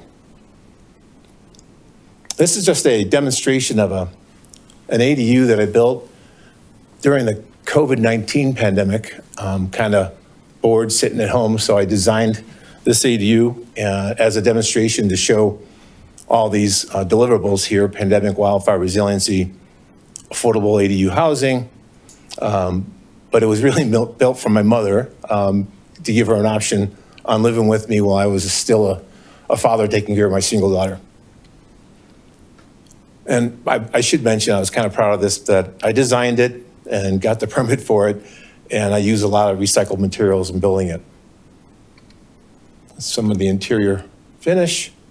That is basically meets the definition of an ADU now. At the time when I designed it, there was no such thing as an ADU. That particular House bill had not yet been passed or presented to the governor for signature. So I was kind of ahead of the curve there. So now we get into the site itself in Superior. As Jeffrey, the town planner, had mentioned, this kind of identifies the location of the site. This is before the fire occurred. So you'll notice on the lot there, here, this house no longer exists, and it's all vacant parcel now. I guess it's kind of redundant to what Jeffrey Weathers had already pointed out, but it's kind of recapitalizing the differential between the zoning districts and the oddity of the RL lot up there by itself, sandwiched in between commercial business community and a public park. The public park being the yellow rectangular to the west of my property.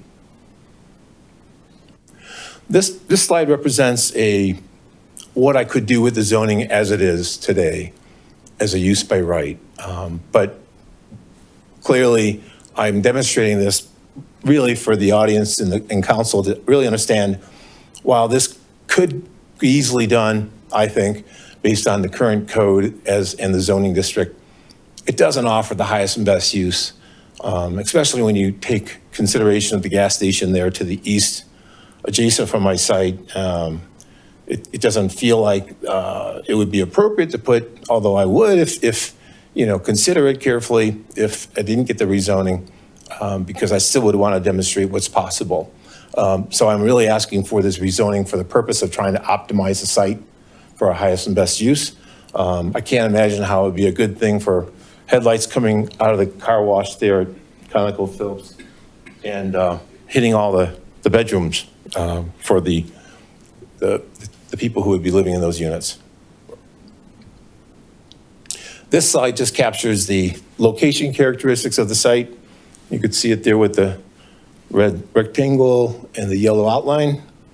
There's a lot going on, as you all know. You've been successfully putting together Origin, your new downtown, and a lot of good things that I'm excited about that align in your recent economic development report by your economic development manager, specifically around the life sciences campus that's going in. And this is just a requirement of the rezoning that I demonstrate my rezoning plat. It's specific and detailed. And then this is the rezone plat itself. And I will back up and identify that there is an alley that splits between the two lots. I don't have a laser pointer, but it's right there. And I would like to vacate that alley and maintain it myself. But that again goes to the idea of optimizing the site characteristics. And then further down the road, if I were to be approved, further details of a site specific under the STP process would be demonstrated with the team. This slide is the last slide, and this is meant to capture your recent town board goals for, as outlined in, I think in June 14th of this year.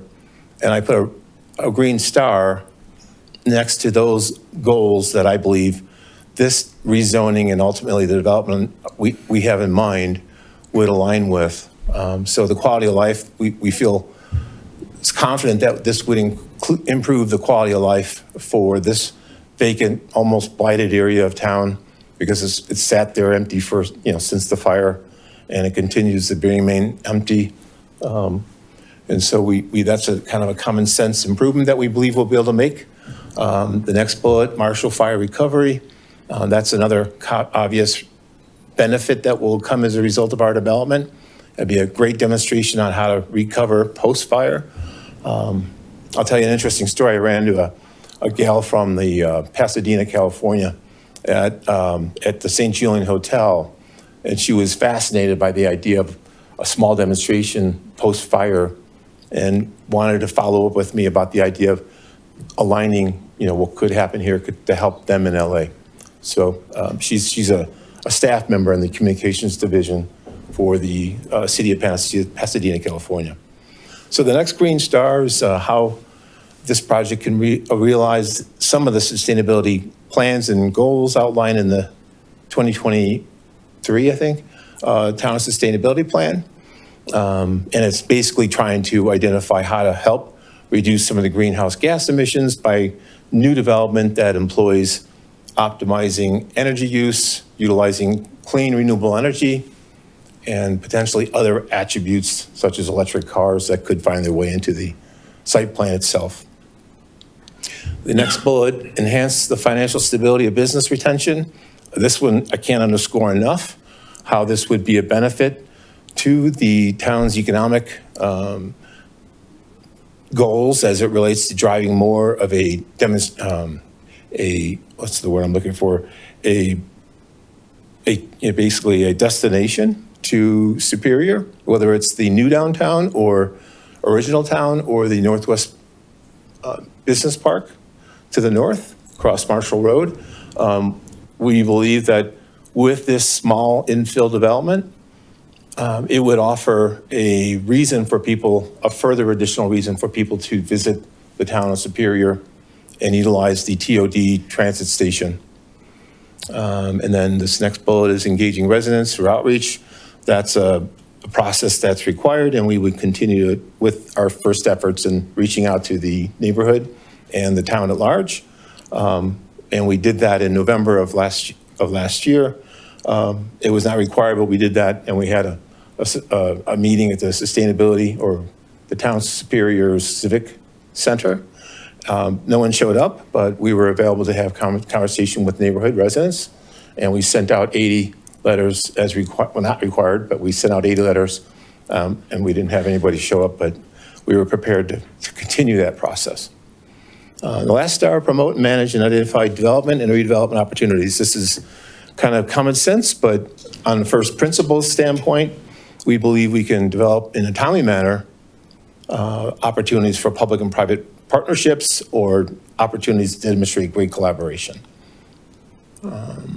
Yeah, and then, of course, I know that as Jeffrey had stated, it's a area that is ripe for redevelopment based on rezoning and the request.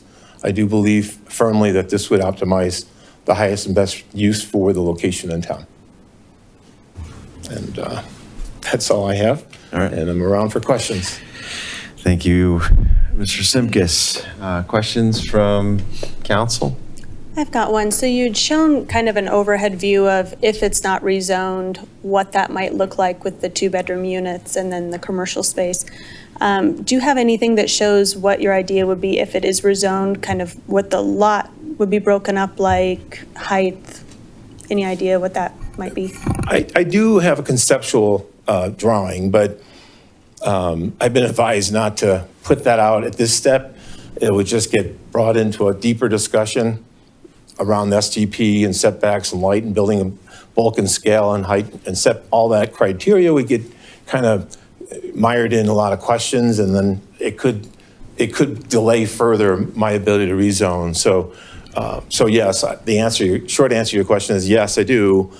It's conceptual, and I'd prefer not to even get into that because this is purely about a rezoning request.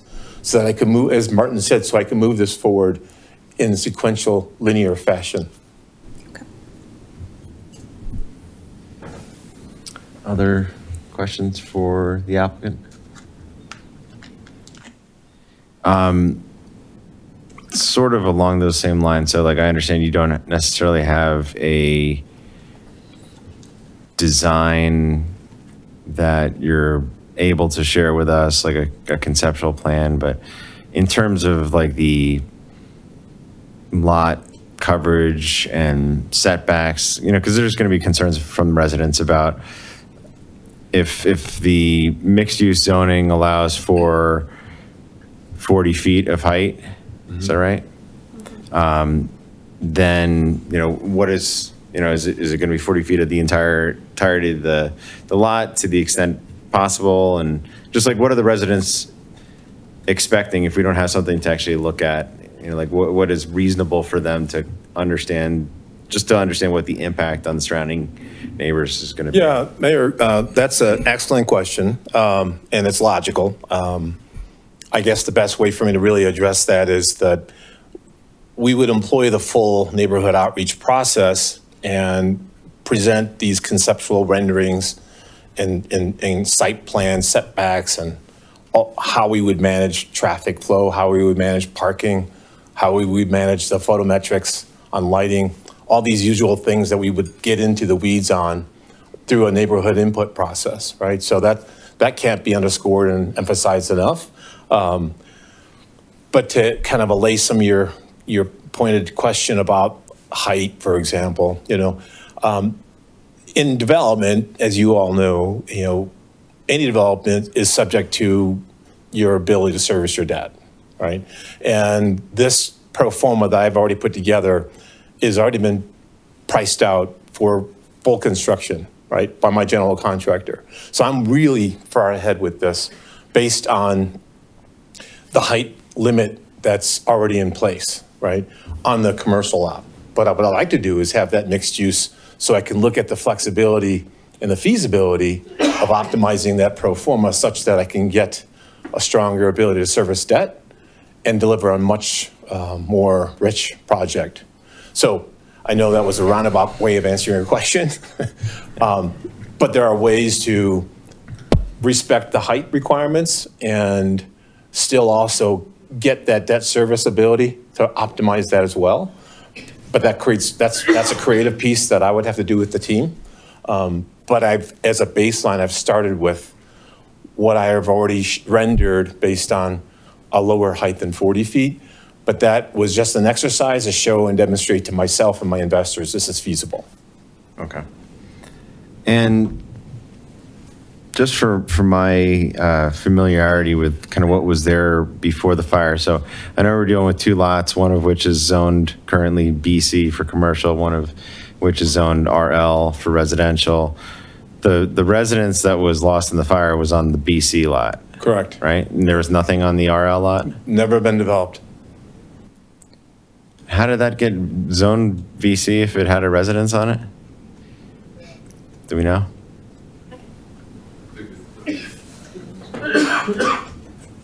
It's, sorry, Renee Stavros, Planning and Building Director for the town. Most of the lots in original town that are not zoned for single unit housing was because there was an existing use in that home at some point in time in history. So my guess is that at some point when we zoned those properties, there was a use on that property that was not just for single unit living space. So somebody was operating a business out of their home? Presumably. Well, I can answer what it was formerly. So ironically, I got to know the owners of 101 Cold Creek, the property you're talking about. That was owned by Starfish Investments. They were landlords who rented out that property. And the day of the fire, I was supposed to close that day on December 31st. And so that delayed me by 2 years. So I've been, really economically impacted by that fire, just as anybody else in original town who lost their home. So I've been carrying this burden financially a long time, and that, as you all know, time is money, right? But it was a tenant living in that house with Starfish Investments who sold the property to somebody else, and we had an arrangement, but I had to chase down the new owner, and thankfully I found them, and they were willing to sell it to me at a profit. Okay.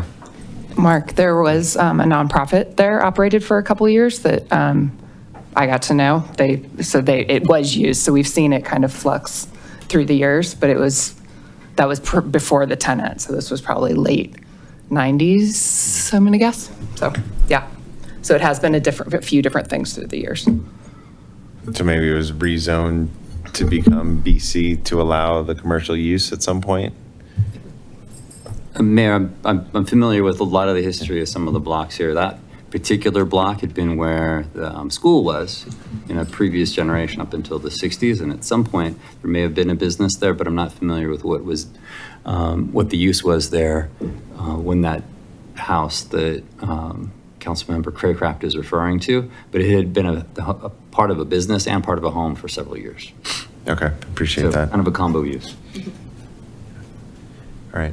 Actually, Renee, I have a question for you. There was information in the staff memo about the comprehensive plan. Obviously, we're going through a comprehensive plan redraft right now. We're going to be considering that sometime in the next month or so, or Yes. can you talk about what, if any, changes we are to expect in the redraft of the comprehensive plan versus what's in the comprehensive plan from 2012? Yeah, so the comprehensive plan from 2012 did call for those, I think it wasn't actually this presentation. Was it in yours, Scott? It was in yours? Yeah. Okay, here we go. Yeah. I gotcha.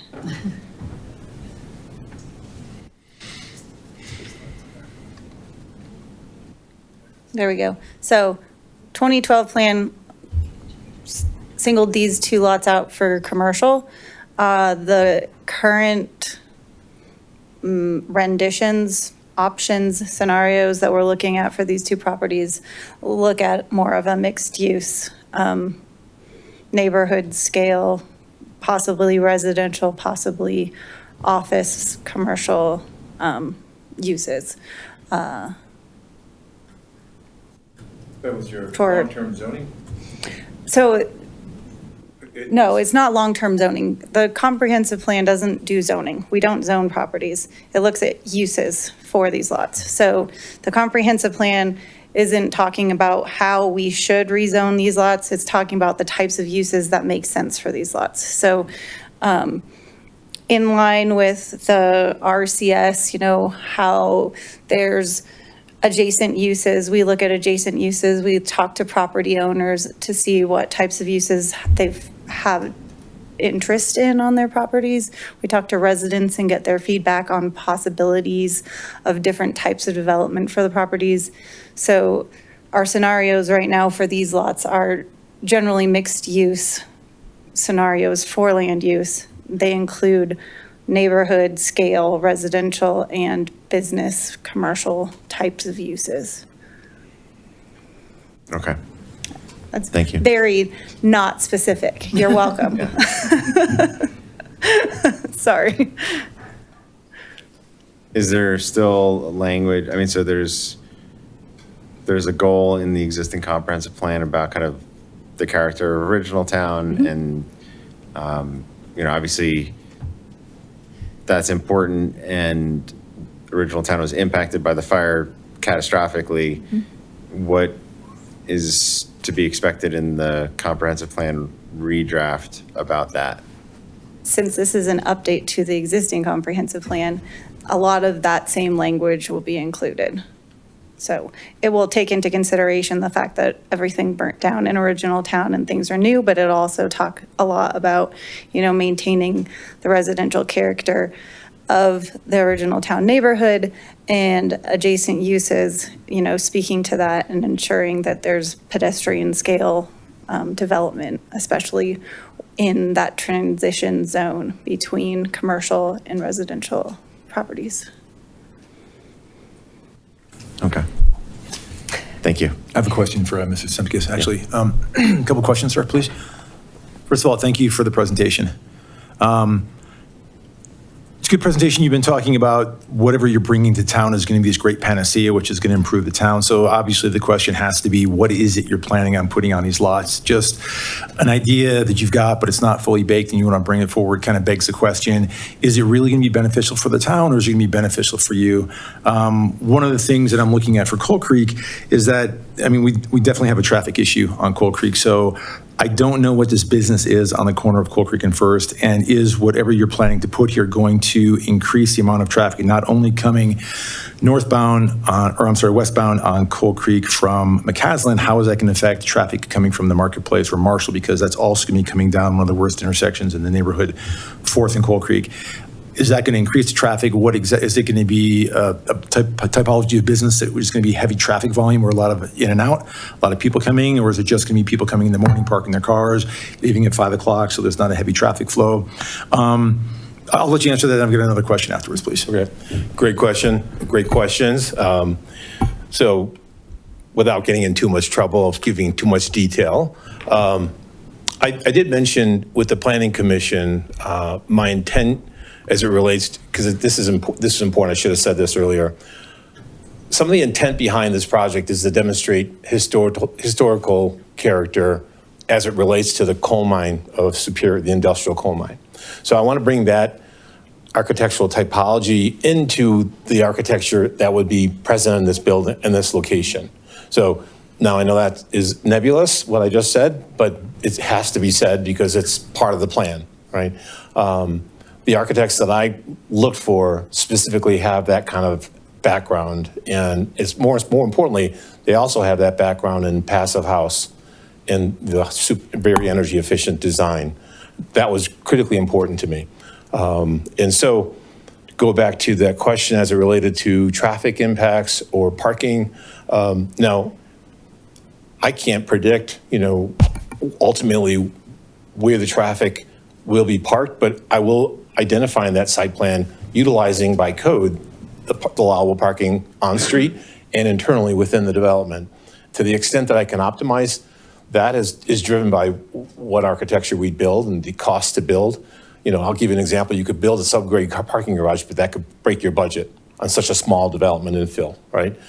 But then you can also kind of look at how you can optimize the transit center and the walkability from that location and the reduced parking calculus that goes into some of these new Proposition 123 legislative laws that are now law. They're codified law, right? So I wanted to kind of recap the importance of what we want to bring in architecturally is the history, kind of emulating some of those characteristics. While it's kind of a strange thing to point to, the industrial mine was basically a big metal corrugated shanty on stilts with a coal table running through it, right? I mean, I know this because my grandfather was a coal miner, and I saw all these coal miner photos growing up with my grandfather in Chicago. So, so to that point on the architecture, the other thing that's possible here is, as I kind of allude to in my earlier narrative or my earlier pitch, I suppose, is the ADU opportunity to kind of demonstrate smaller scale opportunities to demonstrate, hey, maybe America needs to wake up and realize we don't need to live in a McMansion. We can live just fine in a smaller house. So living with less, but living a more efficient lifestyle, one that focuses on your health and wellness, right? So I'm leaning heavily right now towards the wellness factor coupled with innovation on energy. So it's a lot. It's aspirationally, it's a lot to deliver. But because it's small, that's possible, right? But because I know and I have the skills and the contacts and the right kind of team, all these things are possible, right? I don't want to sound like it's a panacea, it's going to solve all the world's problems, because it's not.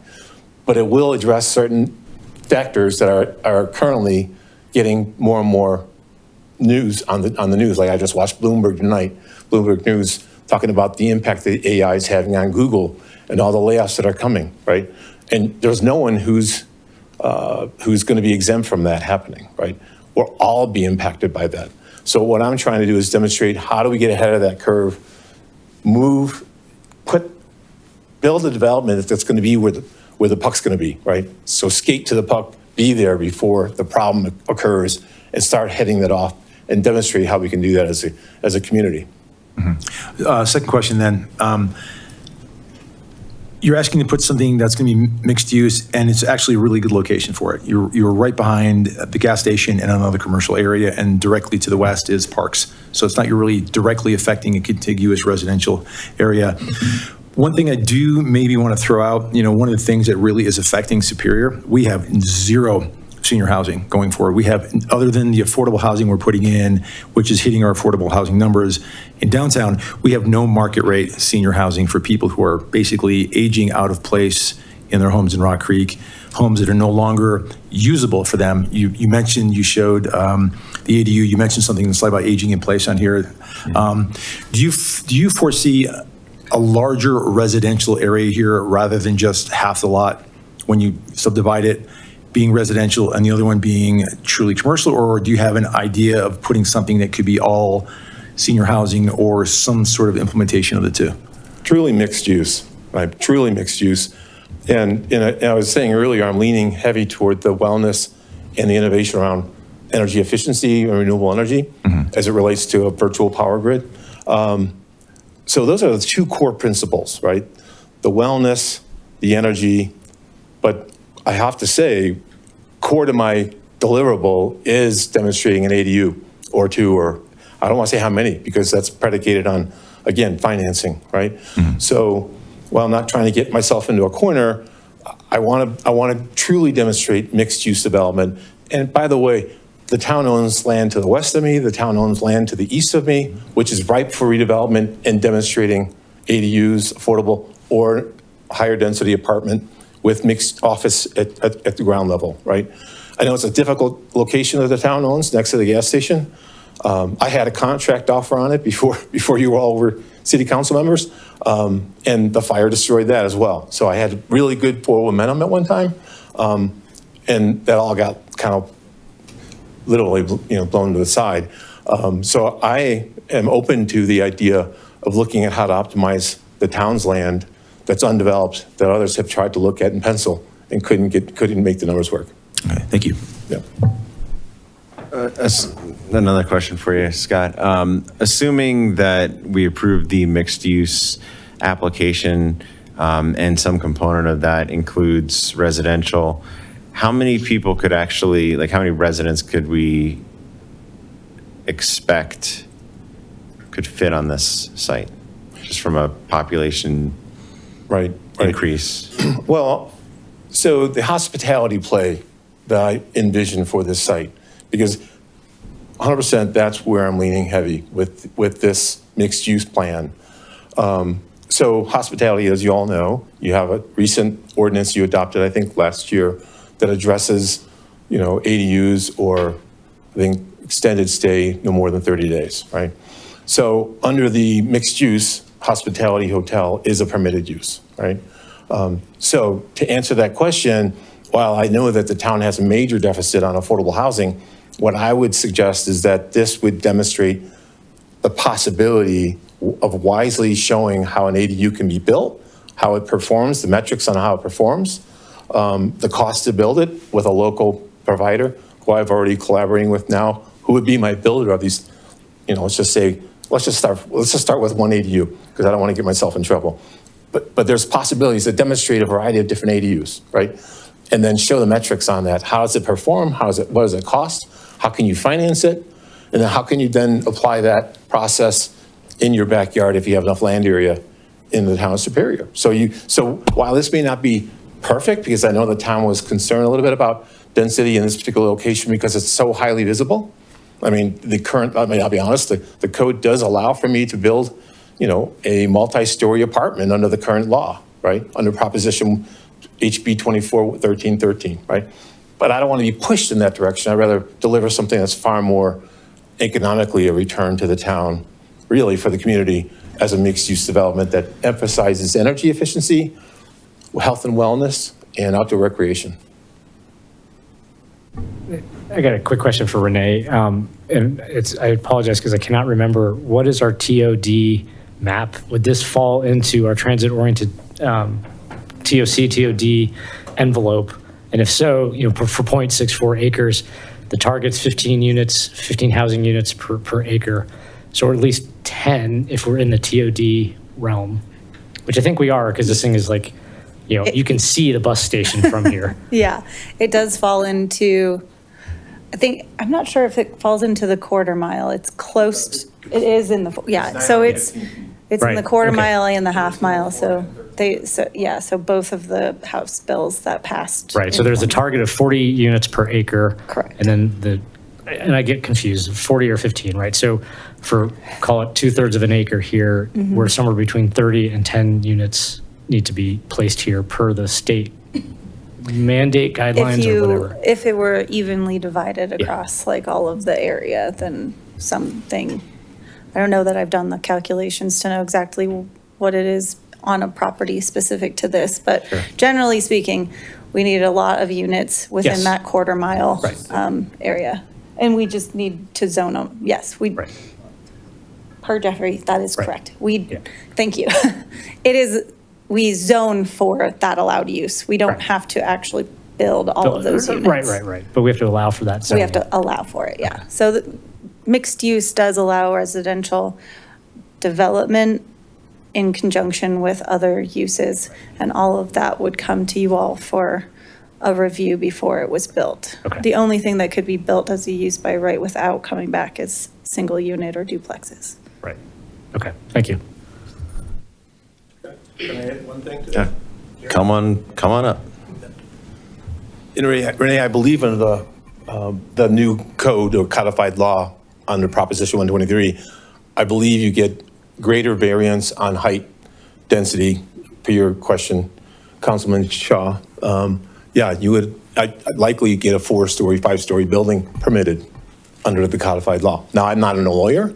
My lawyer's here, but he's my IP attorney and many other things. But yeah, that is possible. There would be a highly dense development. Right. Thank you. All right, any additional questions for the applicant or the staff? Why don't you open up public comment? So if you'd like to give public comment, please come on down, give your first and last name and town in which you reside. We'll take your public comment. And if you're participating via Zoom, use the raise hand feature, please. What was that last? I was just saying, if you're participating on Zoom, you could raise your hand. Okay. Just talking to the people in cyberspace here. Got it. Are they actually on the screen? Not currently, but they will be if they are. Okay. I'm Ross Morgan, 305 West Coal Creek Drive in Original Town. I'd first like to address this from the idea of being a longtime Original Town resident. And I know that I and all of my neighbors in Original Town, all the original residents, have always looked at First Avenue as being kind of the border of the residential area versus the commercial area in Original Town. As has been pointed out, these properties border on the east, a commercial area, and that's not developed, and the gas station. On the west, our beautiful historic Esty Park. I thought I heard Mr. Simkis allude to that as a potential for redevelopment, but I certainly hope that's not on anybody's radar for the future. As far as I'm concerned, mixed use is out of place there because of this buffer that we've always visualized, with First Avenue being the border of that. I think it would be a negative impact on the rest of the neighborhood, especially the people right across the street. It'd be an impact on me because I've gotten, after 30 years, finally used to my view of the gas station lights across Esty Park. And I don't want to be looking at the side of a 4 or 5-story building. That I am pretty sure is what would end up there. Then I'd like to address Mr. Simkis's proposal, and this map. I wanted to mention this map. I've never seen that map before. I don't know who drew it or where it came from. I don't think anybody in Original Town probably knows it exists. Some of the people in the neighborhood did not come down here tonight, the people that I've spoken to that are against this project or this rezoning of the lots. They don't come down because they have a general attitude that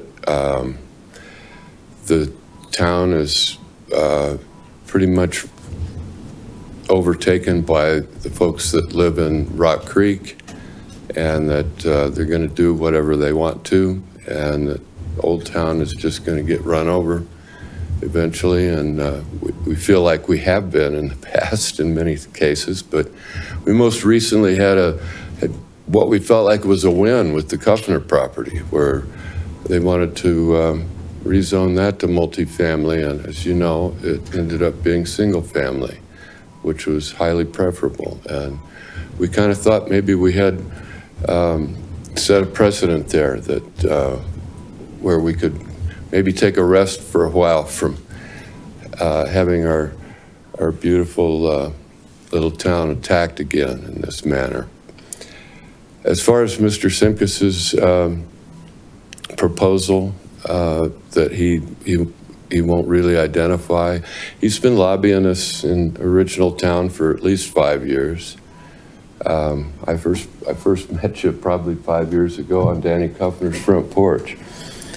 And he's always been hurting for money, and he's always got a nebulous idea of what he's going to do there. Talks about, throws out these buzzwords of health and welfare and energy efficiency and so forth, but as far as I can tell, there's no financing in place for this project yet, so therefore you can't give us a clear example of what you might do.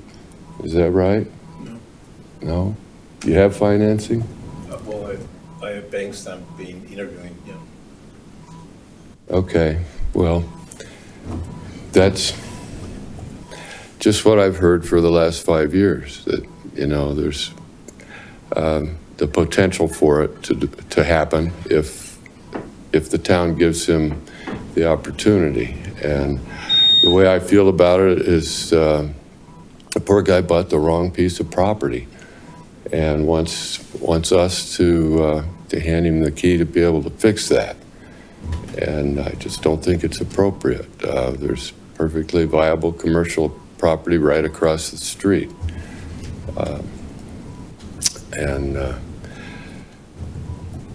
I guess that's all I have to say. I like Scott personally, but I don't like this potential development or the rezoning. Thanks for your comments.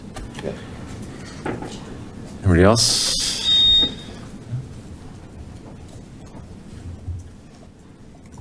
Good evening, Town Board, Mayor Pro Tem.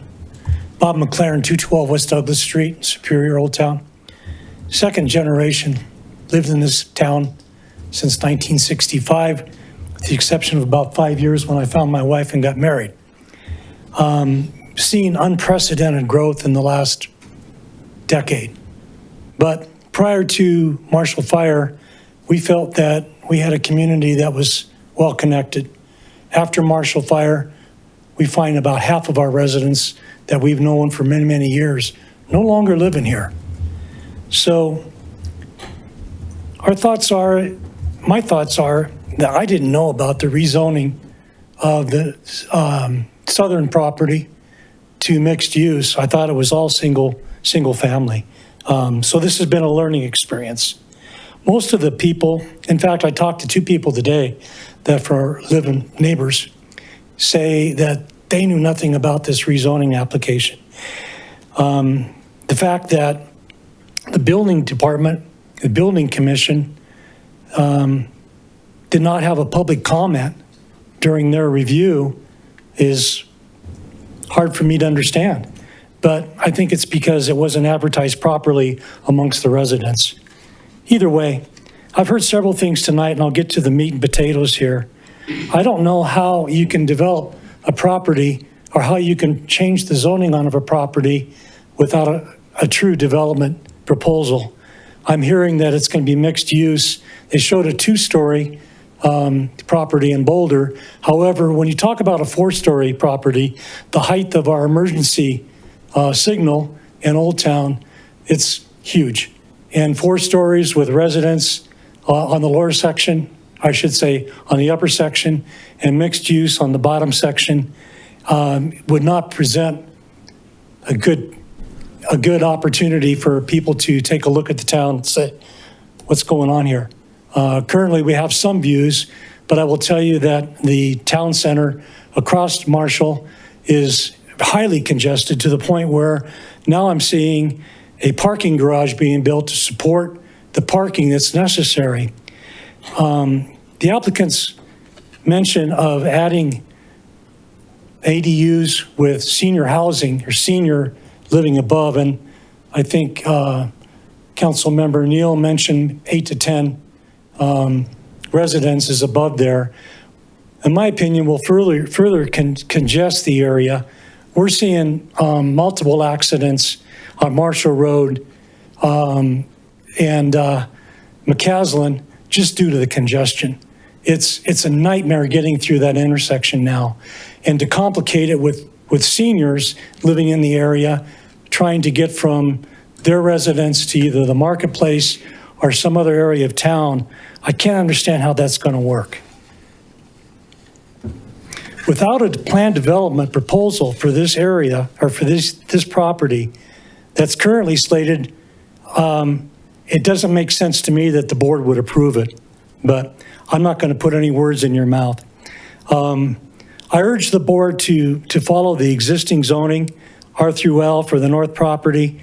By the way, the property that's on the south side was a single residence prior to the fire. And to my understanding, the people living there were watching dogs. They were dog sitting, dogs and cats.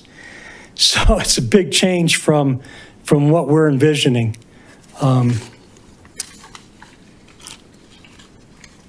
While we can't go back to the life that we had pre-Marshall Fire, I do urge the board to consider the views that are going to be lessened by a 4-story development. Thank you. Thank you for your comments. Anybody else here in council chambers like to give public comment?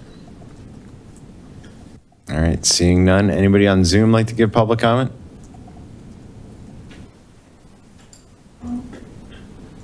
All right, seeing none.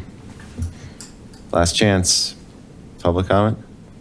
All right, public comment is closed. I'll give the opportunity for the applicant to respond to any of the public comments.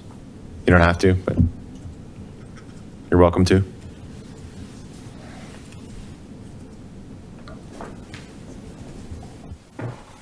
Yeah, I think it's appropriate to just respond just briefly. Councilman Shaw is spot on about the impact of Proposition 123. I prefer not to be pushed in that direction. I'd rather deliver something that I think would be a true asset to the neighborhood, and that could grow out from there next to the gas station if council desires to look at that at a later date.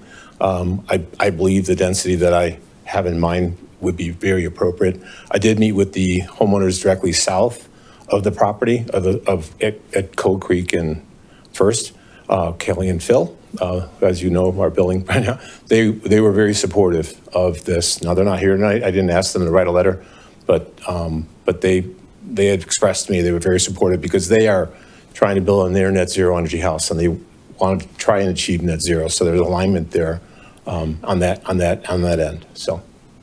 Thank you. All right. Thank you. All right. Mayor, I have a question. Renee, during public comment, there was a statement made that, at least the way I interpreted it, that implied that public comment wasn't accepted at the Planning Commission, and I was just wondering if you had any clarification on that statement. There were no people who came to planning commission were on Zoom. Okay. So there wasn't public comment during Provided, planning. but there was Correct. But opportunity for public comment to absolutely, we provide sent comment. out the Okay. mailers just like we did for this meeting, and then we also published it in the newspaper. We did all of Yeah, what's the radius for that mailer? 1,000 feet. Okay, great. All right, thank you. You're welcome.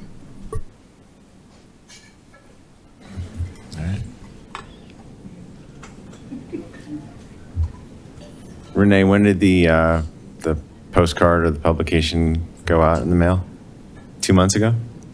Or- So there was two, we had to do the original one for the planning commission, and the mailer has to go out 15 days before the public hearing, and then it has to be posted in the newspaper 7 days before the public hearing, and they have to put up the sign on the site, which they have within 10 days of the public hearing.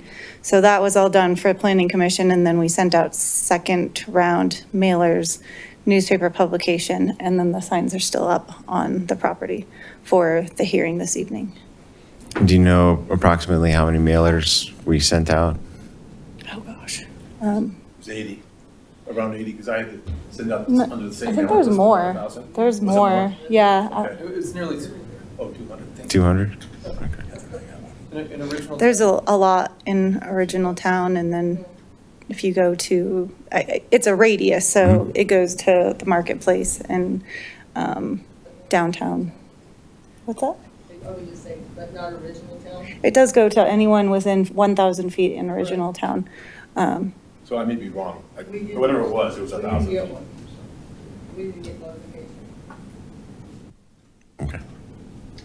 Did you receive any return mail? We always get undeliverable? return mail from all of our public notifications, but typically it's either a vacant lot without like a forwarding address, or I don't know. Usually their return undeliverable is what the sticker says on them. We use the Boulder County Assessor's website to send out notices. So they go to property owners that are of the lots within that 1,000-foot radius. Okay. Thank you. Any additional questions from council for staff or the applicant? All right. Any additional comments from the applicant? All right. Last chance. Public hearing's closed, and we'll turn to discussion. Who wants to go first? I will. I think I don't feel comfortable supporting something that I have no idea what's coming. And I'm realizing I don't know that I have participated in receiving a zoning request, a change to zoning without what they want to, like the supporting data of like what the request change is for, right? And so maybe it's happened. And I've only been on the council for 3 years and the planning commission for a couple years before that. But this is not enough information for me to say yes to something that's going to heavily impact the community that's there. So I'm just not there. All right. I was going to add, when we had the rezoning on another piece of property in original town, to Councilmember Kowish's point, the council was presented with some conceptual ideas of what it would look like, and based on feedback from the community that the council heard, we said, please make it single family, which the developer went back and did that. So at least having a concept to react to and to respond to made it easier for me to understand what I was voting on. And I think that would be really helpful in this situation. And my other comment would be about, I heard a lot of comments from the applicant about ADUs, but as I look at our ADU code, there's single family homes that are attached to that, and I really didn't hear comprehensive narrative about how those ADUs would be structured relative to how our ADU code currently sits. So again, I'd like some more information from the applicant around conceptually what that looks like. And I understand some of the sensitivities around financing and not putting too much out in the public realm or in the public domain before being able to get your plan financed. So I completely respect that. My ask would be if there's some level of concept that could be shared that doesn't jeopardize either of those two things. I do believe, I get the sense that that would be really helpful. I know it'd be helpful for me and probably helpful for the community to have a better understanding of what it is that you're envisioning. That's my comment. Could we ask Renee a question again? No. Okay, well then Mike, I have to ask you this question. Is the use required to know right now if she's going to rezone it? Do we need to know exactly what he has to do to put on to either approve it or deny it? I don't need to know exactly what the applicant's going to put on it.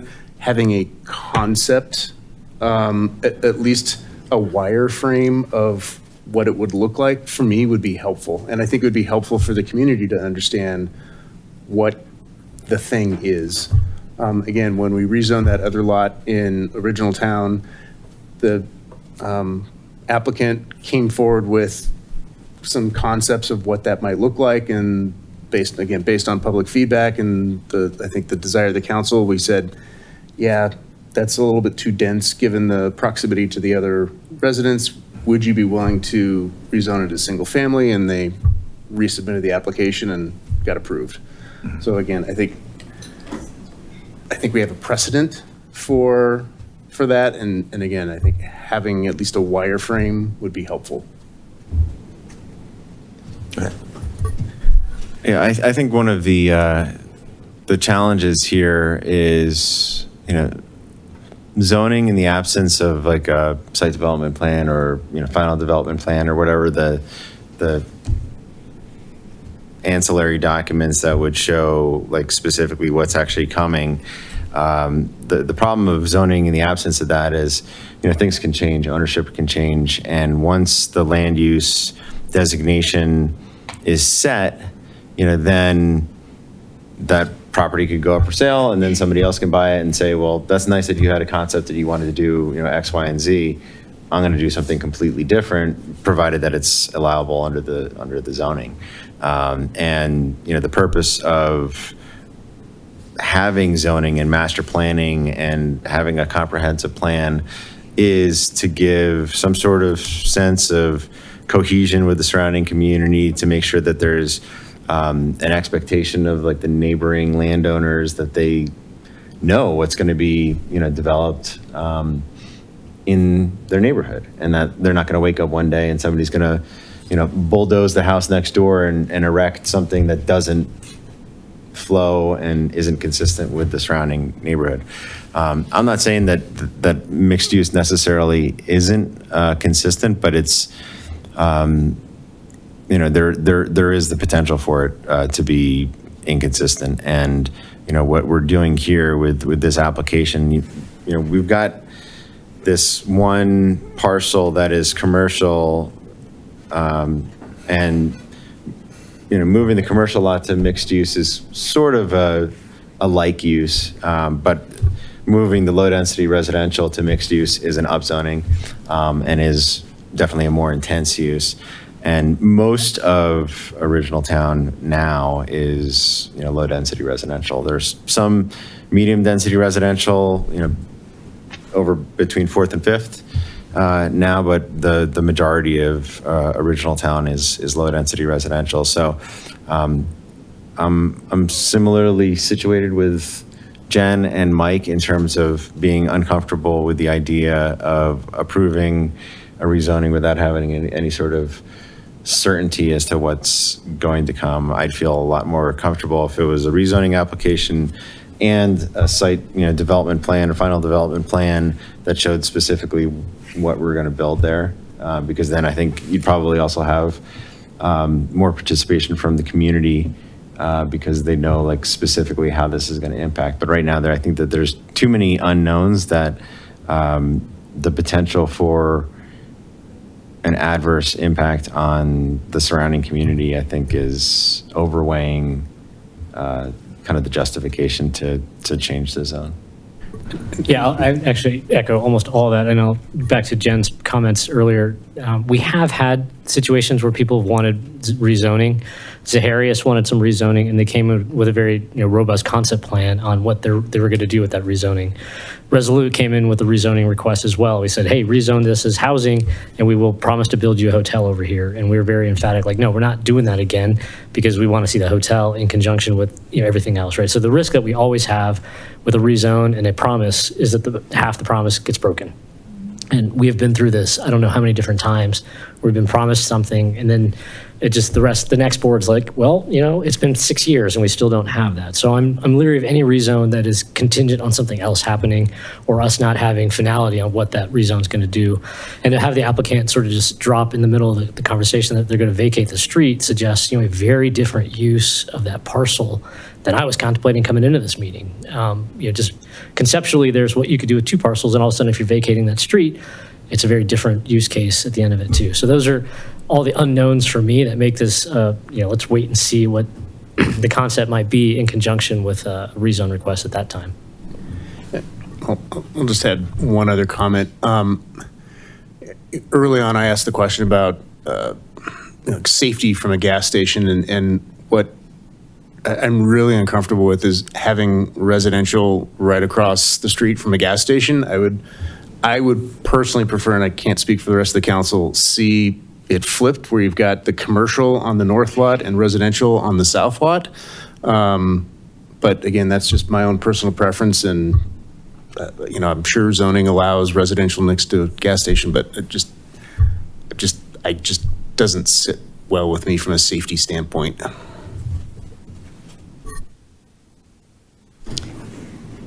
So many thoughts. I'm 100% there with you. I kept wanting to reach out to staff and ask if this map was incorrect, because the fact that there's residential across from the gas station, but then commercial right next to the residential is totally bizarre. I think mixed use as a buffer sounds good. I am also in the camp of I'm not comfortable making a decision with tons of question marks, and if anything, this has brought up more question marks for me than it's answered. So I can't, in good faith to our residents, make a decision when I'm not clear on what that decision is going to lead to. So I would need to see some sort of indication of, even a footprint. What does this look like? Height, footprint, just some idea. To Neil's point, vacating the street, that to me, I was like, whoa, okay, so what does that look like? I just don't know what this looks like, and it's really hard for me to be in favor of something. I get that the commercial on the south side could be something big, which, if you look at it, to Mayor Lasis's point, it's kind of like for like as far as mixed use versus commercial there. But there's too many question marks for me, I guess. I would need to see a little bit more about what this is for me to be in favor of rezoning for it.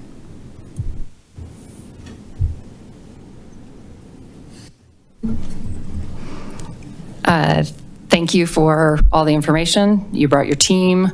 I came in with question marks as well. I remember sitting in the back of the room when a similar idea was proposed for this corner of town. Again, with actually more definition at that time. And that's probably maybe a good thing or a bad thing for you, Scott, as far as kind of the points in the community where we've kind of been burned in the past also might be a caution, and I apologize for that, to be sitting there at this time. I'm confused because you mentioned wellness focused, you mentioned, energy grid focus, hospitality site, ADU to demonstrate. So I'm probably more in that question mark. I believe you have great ideas and passion for it. Obviously that exudes. So I would love to learn more about it before I feel comfortable with making this move forward. Yeah, Mr. Simkus, thank you for presenting tonight. I went through this presentation a couple of times, kind of trying to clue in exactly what you were trying to focus on. I think one of the big things for me I thought was a little odd was the fact that you may be keeping the alley between the two properties. I think it would be a much, much stronger application if you get rid of that alley completely and you just do one complete parcel. That way, if you're going to do mixed use, it truly makes sense as a mixed use property. Zoning mixed use, zoning and use are not mutually inclusive. You can have one mixed use and you can do whatever you want on it. So I'm less concerned about granting this or not granting it, but a proposal for mixed use, and then we have to lock in on the use. I mean, it can always change, you can always be flexible. But that being said, I think just the location where it is on the cusp of a neighborhood, and I do believe it's far enough away from the neighborhoods to actually be in the right area to develop either as commercial or mixed use or what you have in mind, whatever that might be. I just, like the rest of the board, I'm just not clear where you want to go with this because we've got a lot of different ideas going on in the town with people that do want to do development. And I want to make sure that what you do have to zone in, and when you lock in that idea, it's going to be prosperous for you and it's going to be a fantastic idea and you're going to do very, very well with opportunity. But I just want a little bit more information to be comfortable before approving something like this. Yeah, I think my last comment that I would just state, given that the comprehensive plan, the existing one and the redraft specifically calls out kind of the nature and character of original town and like the importance of preserving the character of original town. I before we would consider really any, and I think this is one of the things that we talked about back when we looked at the rezoning of the industrial lot to the residential. That's a big central lot in original town, and we were, I think, careful then to make sure that the lot there was going to be consistent with the nature and character and feel of original town. Even though there we approved the change, but it was changed by virtue of the fire. So that existing industrial use, no longer kind of fit with original town, and the residential, low density residential made sense. So, any sort of application to rezone this parcel, I'd really want to make sure, because it's really kind of the gateway and a central kind of gateway to original town, adjacent to a historic park, that it would be really important for it to make sure to preserve the character of original town in any sort of application. So we have anybody else need to say anything? So I guess we could do one of two things. We could move, because it's reading the tea leaves here, there's not votes to approve the rezoning. So we could make a motion and deny, or I guess the applicant can withdraw the application. Is that? I would render a decision. It's in front of you and we've kind of gone through the whole process already. Fair enough. All right, we'll make a motion. I'll make a motion. Well, I don't have the motion in front of me. I'll make a motion to approve Town of Superior Ordinance number O-18 Series 2025, an ordinance of the Town Council of the Town of Superior approving an application to rezone lots 1 and 2, Block 2 of Minks Edition, and lots 1 and 2, Block 7 of Minks Edition, case number RZN 2025-03. Second. A motion from Mayor Lasis, second from Councilmember Shaw, and let's do a roll call vote, please. Mayor Pro Tem Zerbu, No. Councilmember Shaw, No. Councilmember Miller, No. Councilmember Cowish, No. Councilmember Craycraft, No. Councilmember Foster, No. Mayor Lasis. No. All right, motion fails, 0-7, so. Well, thank you. Yep. Thanks for taking the time and presenting to us, and you know where to find us with a future application if you want to come back and. Well, that would be what I would do, would be come back with a conceptual rendering and show you what I have in mind. I just was kind of advised not to do that, so we didn't do that. There wasn't anyone in this audience. It was just hearing feedback from other planning people. All right. All right, well, unless there's anything further, I will adjourn at 9:12. All right. Good night, everyone.